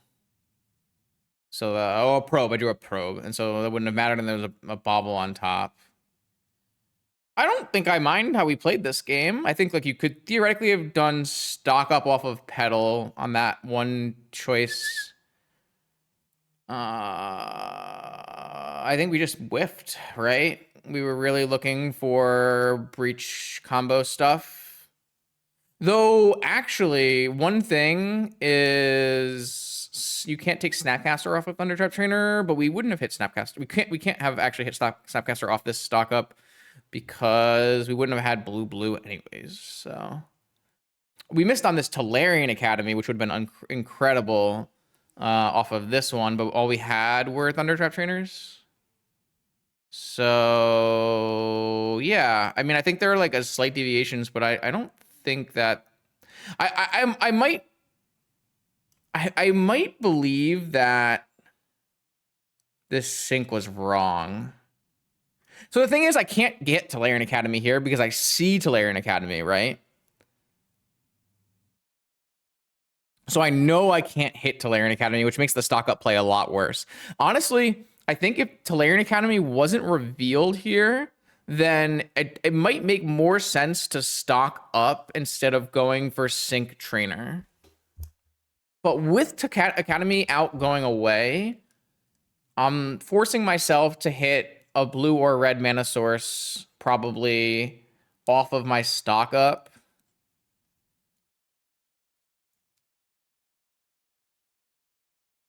So I would have had one white, and I would have been able to take.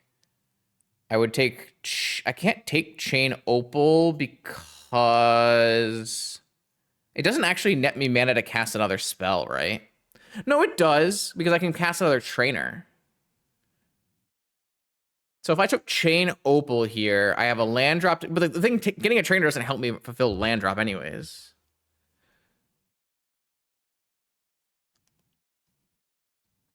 Would I have a Trainer in my hand already? Because I would not have. No. Yeah, I don't know. I think this was fine. I'm not unhappy with the way this was played out. Okay, this has been a pretty good rebound from our round one crash out. I would like to at some point get to a point where I am not having round one crash outs, but that's just how it is these days, apparently.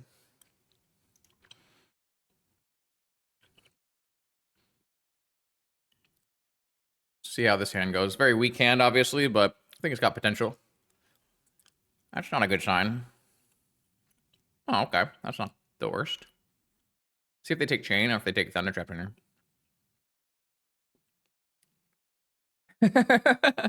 it is frequently chess, yeah. I don't know, man. The kids are all right. He's just asking questions.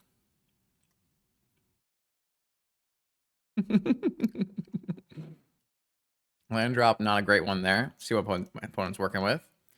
Probably not show and tell. Oh, Gaia's Blessing, Beseiju Oko.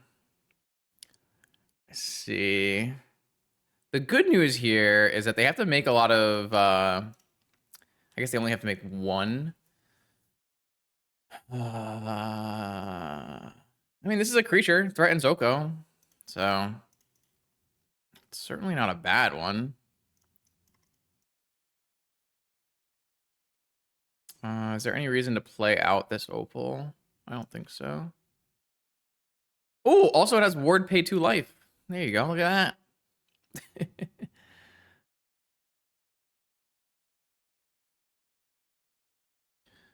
I'm just trying to make sure that this Oko can't run away with the game like classic Oko style.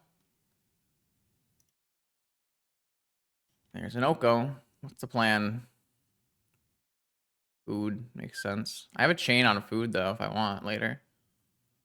Guy's Blessing maybe? No Guy's Blessing. Okay.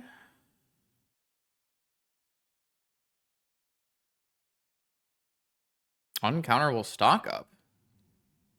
Okay with that idea. Flame POPO stock up bulk. Oko was pretty rough for formats that didn't have Pyroblast. It was pretty reasonable for formats that had Pyroblast. That's my personal opinion, obviously. What do I want here? I guess Flame kills a creature. So I have a different opinion than that, Kate, but that is for another time, I think. He was very fair in Vintage, for sure. But, yeah, Legacy a little bit more contentious. Oh, man, I'm not exactly sure what I want to do here. I was kind of hoping to have a Moxen off of this.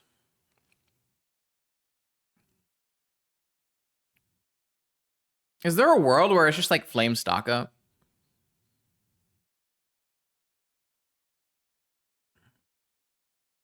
Maybe like attacking Oko is like not really what I should be doing from this spot. Like trying to attack Oko with Flame. Maybe the answer is just like stock up PO.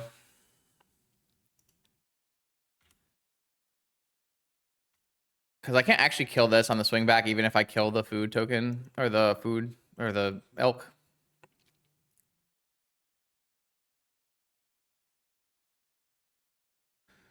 They drew another fetch. So now they can play Gaia's Blessing without making a thing. We do still have Chain, which can attack Oko, but I don't know if it's that good here. I assume they're just going to cantrip their Gaia's Blessing. I kind of need to get to a point where I can force... Oh, this is a bad sign. Oh, stock up. Okay, so now I technically could kill Oko with the Flame if I had taken Flame. So their hand is going to be 2 unknowns off of stock up and Gaia's Blessing, but they can't counter any of my things because I have a Hexing guy. So until they, turn it into not a Hexing guy. I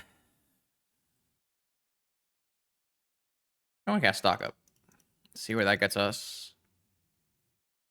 Black Lotus, Urza's Saga, Lorien Revealed, Merchant Scroll, Snapcaster Mage.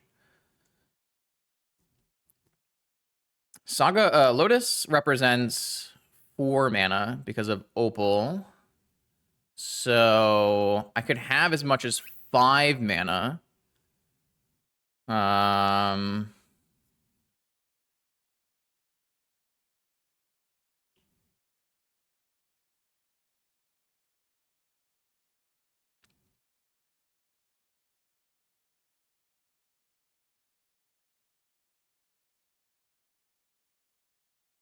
No Moxen really in the top half of our deck this game. I think I like Lotus Scroll and go for Ancestral.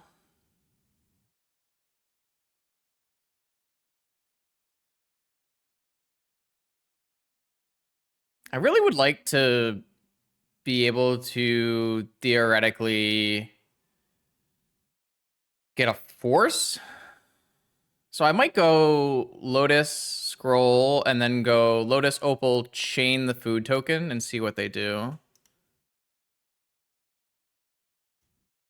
Because I think like I have uncounterable force if I kill Oko this turn.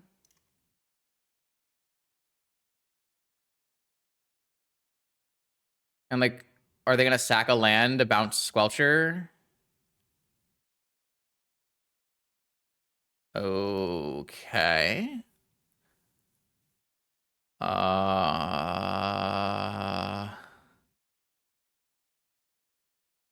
What does that mean? I have no idea.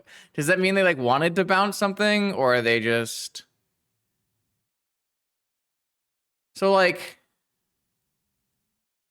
I don't know what that means.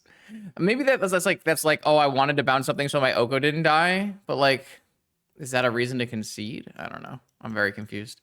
Power Blasts are good here. I don't have a cage. Negation is good here. Trap is good here. I actually think Squelcher is quite good here, which is interesting. Just this is the kind of matchup where I think Squelcher's actually good because they don't really play the removal. Probably just take out Bauble on the draw. And then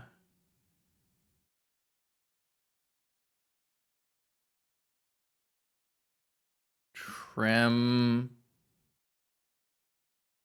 a trainer and an opal.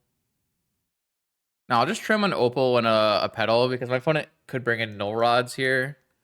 Yeah, let's just do that. Could probably play Vamp in this matchup too, but if I had like a good anti-oath card to Vamp for, like a Containment Priest, I think it could be better. But I don't really have that, so this is a force, a probe, a chain. Seems fine.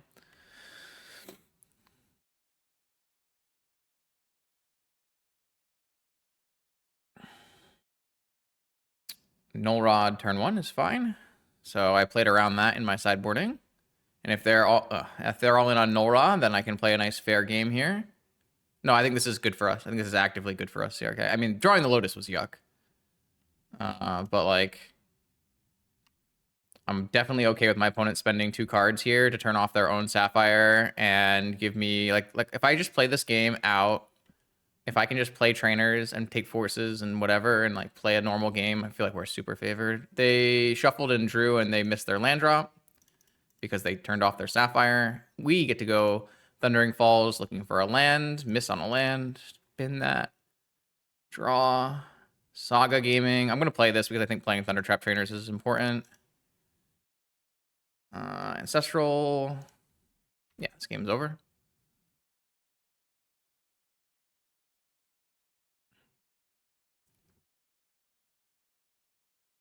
I think it's too aggressive to force these ponders. Yeah. I don't think my opponent wanted to play Magic that round.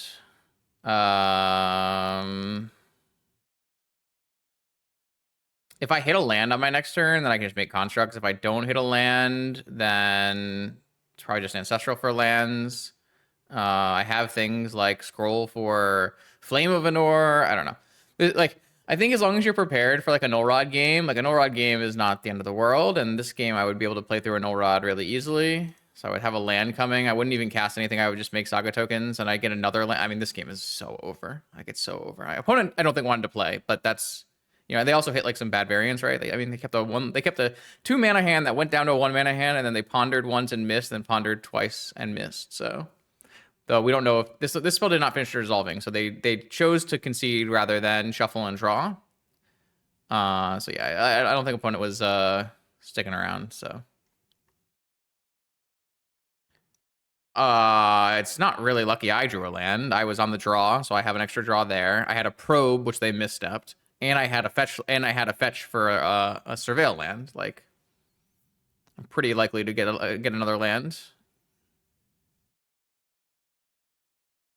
Okay, let's go. 6th and final round. Obviously, we're rallying back from our horrific start. Would like to not do that in the future, but that's a Justin problem, and I'll get there. We're up against probably another Dredge gamer. So we're looking for a very combo-oriented hand here. Losing the die roll. No Soul Guide Lantern in our main means we don't have that kind of option to draw to. This hand is probably a keep. Obviously, it's still a little on the weak side, but we have 2 out of 3 combo pieces, and we have means to go find more combo pieces in Thunder Trap Trainer and stock up. My opponent mulliganed. I'm going to keep. So I think this is a very respectable hand if my opponent ends up being on Dredge. If they end up being on like a Jewel, then it's probably bad. If they end up being on like a Shops or a Raker or something, it's not too bad. We'll see. Like a mono white, this hand's not terrible against. Looks like they're mulliganing to 4 though, so probably just Dredge. Again, the more they mulligan, the better off we are, because it's the less likely they will be to have interaction. Also, the less likely they'll be to have like a overwhelming amount of dredgers, but it's you know, once you like do the London Mulligan thing where you're down to 4 cards, you're still picking the best other 3 cards. So usually you'll take a direction and like take either the best dredgers or the interaction. Sometimes you'll take both. See what they got here. So up to 5, down to 2. See what goes in the yard and see if there's like a hollow one. Okay, 2 dredgers and an Icarid, and then no play. So it could be like 2 dredgers, an Icarid, and force in a blue card, and then our life sucks. We'll see. Well, we shall see. All right, I want to get the blue-red land. And I'm going to play a Thunder Trap Trainer. And then Thunder Trap Trainer is going to find me a Soul Ring. And I'll play out this Petal, because if they trap it, that's fine now. I don't think I want to lose an impermanent mana here to play a Soul Ring, even if I'm going to gain it back off of this Luring. Using a Soul Ring so I can play Luring Reveal, or using a Lotus Petal. I don't know. There's a lot of value in... So, like, it wouldn't save me a mana, if I didn't have a Lorien revealed. I think I'm going to do it. I'm not sure this is right, though.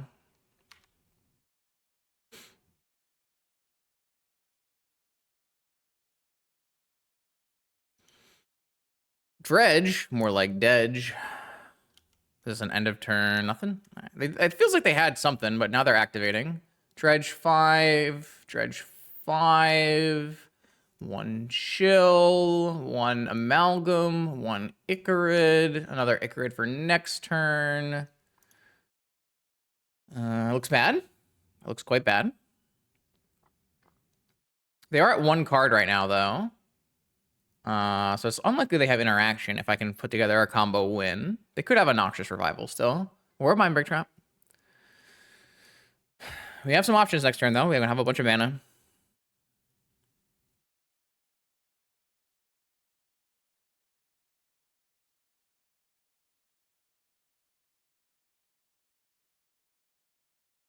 They'd use their Noxious to put the Creeping Chill on top for speed. Interesting play. Okay, so my opponent is out of action. They're going to be putting an Icarid into play here, and then they're going to Dredge 5 again, hitting a Chill, putting me to 13. They have 2 Amalgams and 3 Icarids. So we are going to die. How many Chills they have left? 2 Chills left. So, Justin, F3. Oh my god. Forgot I was supposed to cycle my Lorien revealed. Ay. Alright, well, this is a better play anyways, right? Surely. It could be a game-losing non-cycle. Yep, it's a game-losing non-cycle because I cannot Demonic Tutor now.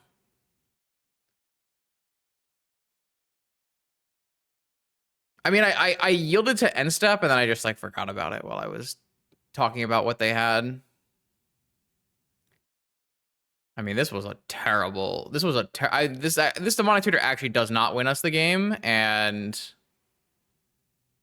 I mean, I can Demonic Tutor right now. I can just take it under because this is like such a bad stock up that it actually doesn't matter that I could like not. So I could take Demonic Tutor. The problem is like I don't even win off this Demonic Tutor. Do I live for a turn here? So my opponent's going to have 9 power, and then they're going to Icarid another 9 power, right? No, they're going to Icarid another 6 power, and they're going to have 9 power, and I'm going to die. Land Tutor doesn't do anything. Like, I'm actually just dead. It didn't actually matter. That's a terrible stock up. Wow. What does Demonic Tutor for Time Walk do when I'm dead? CRK is the new chess, I guess. But just brain freeze your opponent. Yes, great. Okay, so yeah, obviously I wanted to cycle my Lorien reveal end of turn, but yeah, this stock up was never going to win me the game. Yes, I can get a Lotus. What does my Lotus do? What does it do, chat? It doesn't PO. I don't have all of these plays are illegal, and they don't do anything. See, Akash, it doesn't matter if chess is here or not. Someone will come in with the... Someone will come in with the... Jeez, this is just a terrible stock up.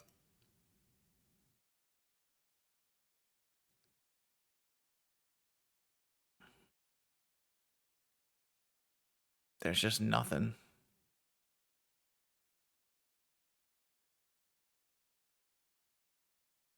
Wow, those were some crazy dredges.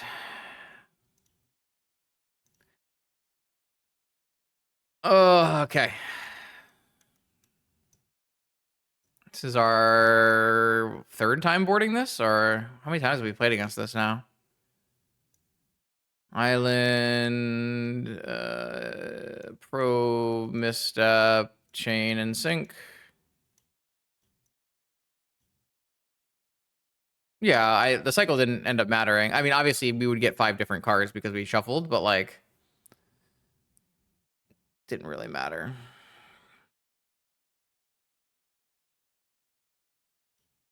I had a stop at the end step, but I was doing my best to be informative about the content, and then I forgot about my stop at the end step.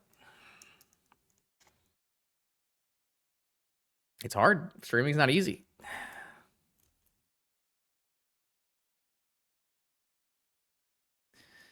That stock up needed to have like Moxen so I could PO or breach or walk or something.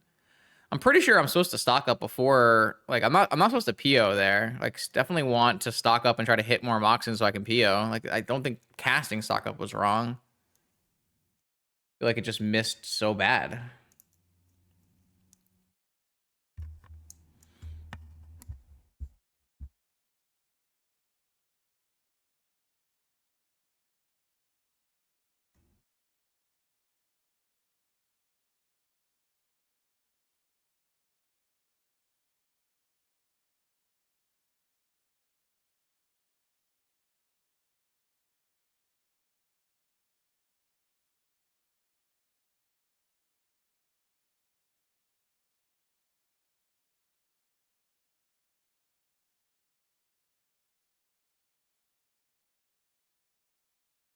All right, try again. I've got a Squelcher. I've drawn this one Opal a lot with no fast mana and a DT on turn 2 with force backup. That seems not good enough. I have a Soul Guide Lantern, Force, and a Time Walk. That does seem good enough. They kept 7? Of course, they kept 7. I did lose on my opponent's mulligan to like, what, 4 in game 1, so...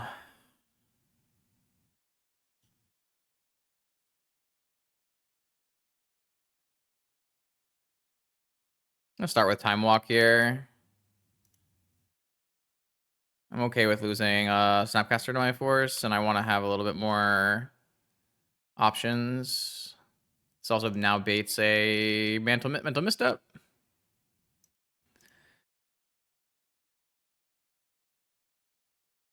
Did play into trap though, because they have force trap, so positives and negatives. But we are actually now with this mana vault 1 black source away from looping with Lurrus. Well, I guess we're kind of a mana and a black source away from looping with Lurrus, but that is the goal here. That's where we'd like to get to.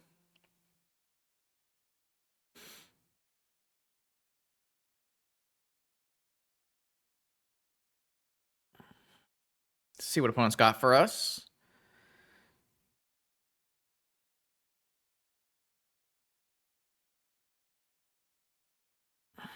Don't think this is a great spot, but it's definitely not a bad one because we do have Dredge Hate. Hollow one's quite good against Soul Guard Lantern, but I can't force it here when our main plan is going to be setting up Lurrus, especially when opponent kept 7.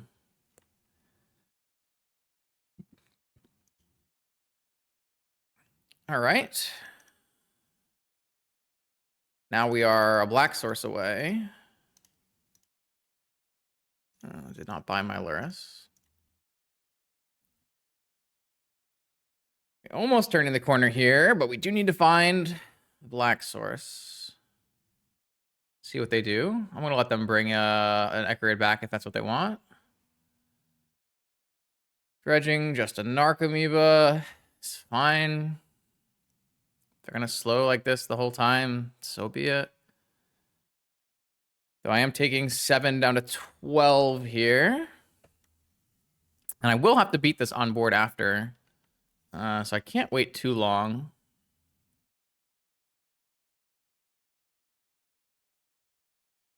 Might just not make it. If I had kept PO instead of Snapcaster, actually would be in a good spot to cast PO if I drew a different blue card. But keeping PO after only having a Ruby and no Mana Vaults is not really feasible.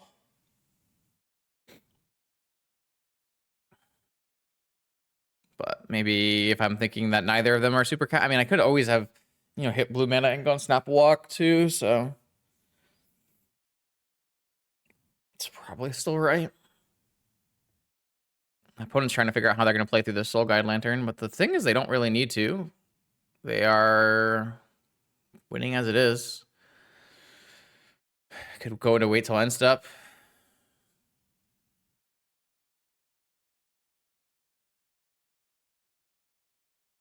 Okay, I'm pretty sure I'm priced into not forcing the hollow one so that I can have the Lurrus resolve.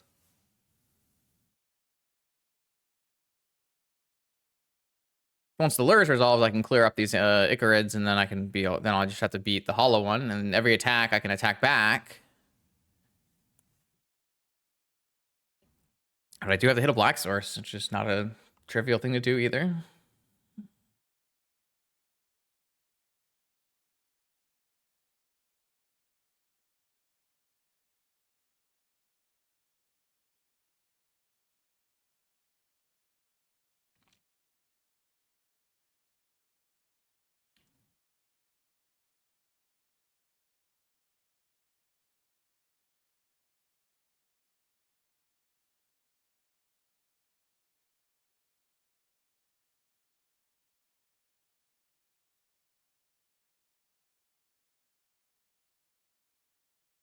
Don't know what happened to our opponent. All right, we're activating Bazaar, pushing through our lantern here. Let's see what happens. Dredge. Dredge, another Narcomoeba, and a chill. Gonna have to hit this. Which means I'm not gonna get this Icarid. They did it in second main. Kind of smart. But I definitely can't let another chill or another Narcomoeba enter because I will not be able to attack back with my Lurrus after.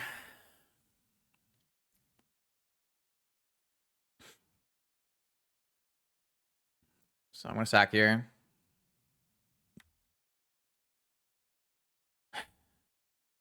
So they get to keep an Icarid. They have a Narcomoeba and a hollow one. I have a force looking for stock up PO, trainer, or black source. Or tabernacle.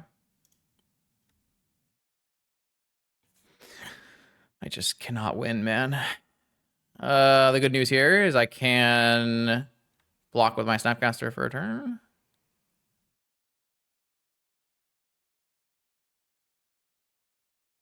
Maybe they have another black card, so they're going to bring back an Icarid this turn.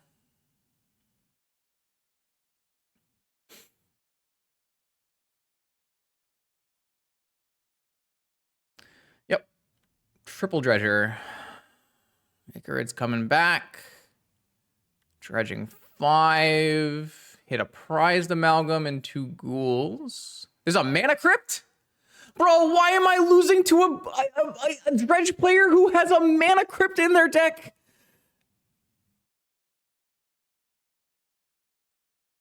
I keep Flusterstorm in so I can counter their spells, Chris Horn. It's pretty important. I'm losing to a Dredge player who has a mana crypt in their deck.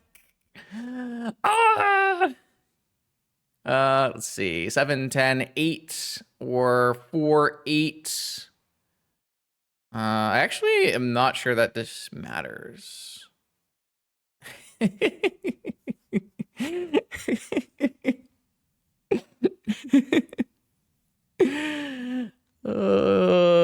tech. It's the tech. It's the tech. Does blocking here matter? I could draw if I don't block, I can draw a red land, which lets me snap walk, right? So I think I just take it.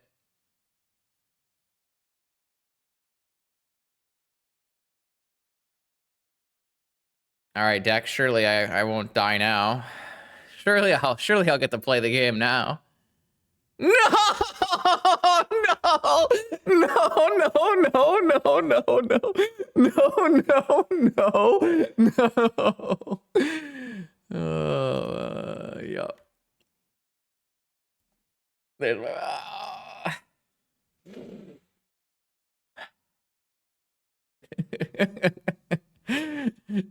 It's too funny, man.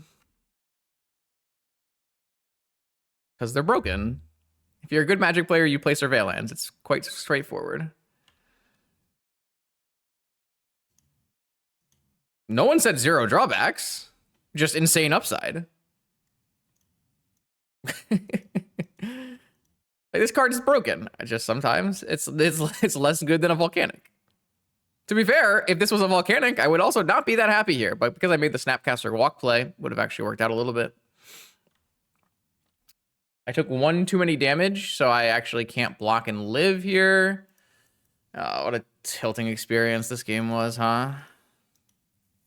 I feel like my deck, I just don't understand because, like, how can I build my deck with more cards that do things? Like, I have 4 stock ups, 4 POs, 4 Thundertrap trainers. Like, I have Demonic Tutor. Like, I have infinite cards in my deck. I have 2 Flame of Anor. I have infinite cards that draw cards and do things, and I just can never draw them when I need to, like, play the game. It's fine. So we went 3-3 today. Round 1, we punted a 1 game. Round 2, we got wastelanded out. Some nonsense matches in between. Kind of a mess. We got to see a really cool... We played against 3 Dredge. So that was unfortunate because those matches are kind of a mess. But we should have won 2 out of our 3 Dredge matchups, so... We got to see a really cool thing happen with Hexing Squelcher, where we played through a Chalice hand. That was pretty fun. But overall, I think you can kind of see where the Squelcher could be used and where it shouldn't be used. And I think in the main here is just not good. It was really, really rough when we like had it in the main against blue-black, and then they just kept in fatal pushes. I mean, like, maybe I guess you could technically board it out against blue-black because they kept in fatal pushes, but like just get your Lurrus randomly killed. But yeah, I mean, like, there were definitely times where it was helpful. So definitely a powerful card, but this is, if I were to like honestly want to play this deck, you would put like the Hexings in the side and play 2 other cards in the main. And then when you play against the mirror or a blue deck, then you bring them in. I think that's the best use case for this card. Outside of course, like playing it in the all prison piece, red-green or red-white, some kind of aggro prison deck. But I just don't think those decks are very good. So it's like hard to say that that's the best use case for it. I definitely regretted this list not having a Soul Guide Lantern in it. All my PO decks nowadays play the first Soul Guide Lantern, and the first Soul Guide Lantern gets even better when you play things like Demonic Tutor and Urza's Saga. So this is, just due to I took a working PO Breach deck and I just played it as basically almost as is. But yeah, like you'll see, like in my Lurrus PO decks, I always have a Soul Guide Lantern to give you extra play against Dredge. You need that extra play because you can't always win both post-board games. Sometimes you just don't draw a second black source to cast your Lurrus. I also am not really sure how I liked this fetch land split. I kind of wanted another fetch in the deck and one less duel, but it's so tough because like the times you do that, sometimes you'll like get wasted out of like sources, right? Like if you played one less Underground Sea and you got both your Underground Seas wasted, then you don't have any things. But then sometimes you'll keep your 3 Underground Seas and then your opponent just has like a bajillion wastelands like our round 2 opponent, and they just, because you don't have fetch lands, you are super weak to wasteland. So it's really tough. I don't really know. I still don't know the answer to wasteland and vintage, if it's just an RNG simulator that you have to roll the dice and be happy on. Like, it's not like this deck can play more basic islands. Like, you still need to hit black to play Lurrus. It's just... it's really frustrating trying to play against Wasteland and Vintage, and I don't know the answer. This is a last video before the showcase event, which is going to be tomorrow. I'll likely play a more typical Lurrus PO deck. I don't think Breach, Demonic Tutor, Brain Freeze is a bad package. I certainly think it has some upsides, but I really don't think it's worth the cost of entry here. In terms of playing more red cards, in terms of having to play Underground Sea. Obviously, we didn't need to play like a million Underground Seas, but you still need to have like enough sources to Caster Lurrus. So I really like playing white because white gives you Swords to Plowshares, that gives you over encumbered, just gives you better cards. And yeah, you lose out on Demonic Tutor, or you splash Demonic Tutor off of one Underground Sea and it makes your mana worse. But I feel like we didn't play against any mono white today, which is interesting. No mono white, but all the Dredge players instead. So like Demonic Tutor, Vampiric Tutor should have technically given us a better matchup against Dredge, and that's true. And so does like Underworld Breach Brain Freeze actually gives you a little bit of a better matchup against Dredge in game one. This is a little bit more achievable combo than always like having to rely on PO. Don't know. Maybe I'll go back to more like Volt Key oriented action, but I really love how good these decks are against Null Rod, and like making my deck more or weaker to Null Rod so that I can have like randomly better game against the Dredge and things. It just doesn't vibe.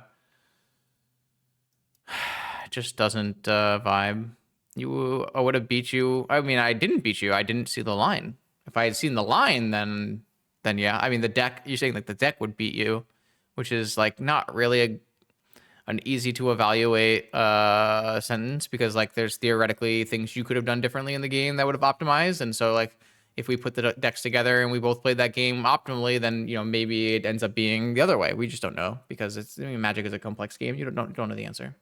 Like this deck wasn't bad, and I don't even think Hexing Squelcher was like terrible. I do think that it made the deck worse, but like the 2 card slots that you have in your Lurrus PO deck near the end are not going to like make or break a large quantity of games. They're going to make or break small amounts of games, and so things to think about. Yeah, I'm probably yeah, I probably leave in the yelling at chess portion.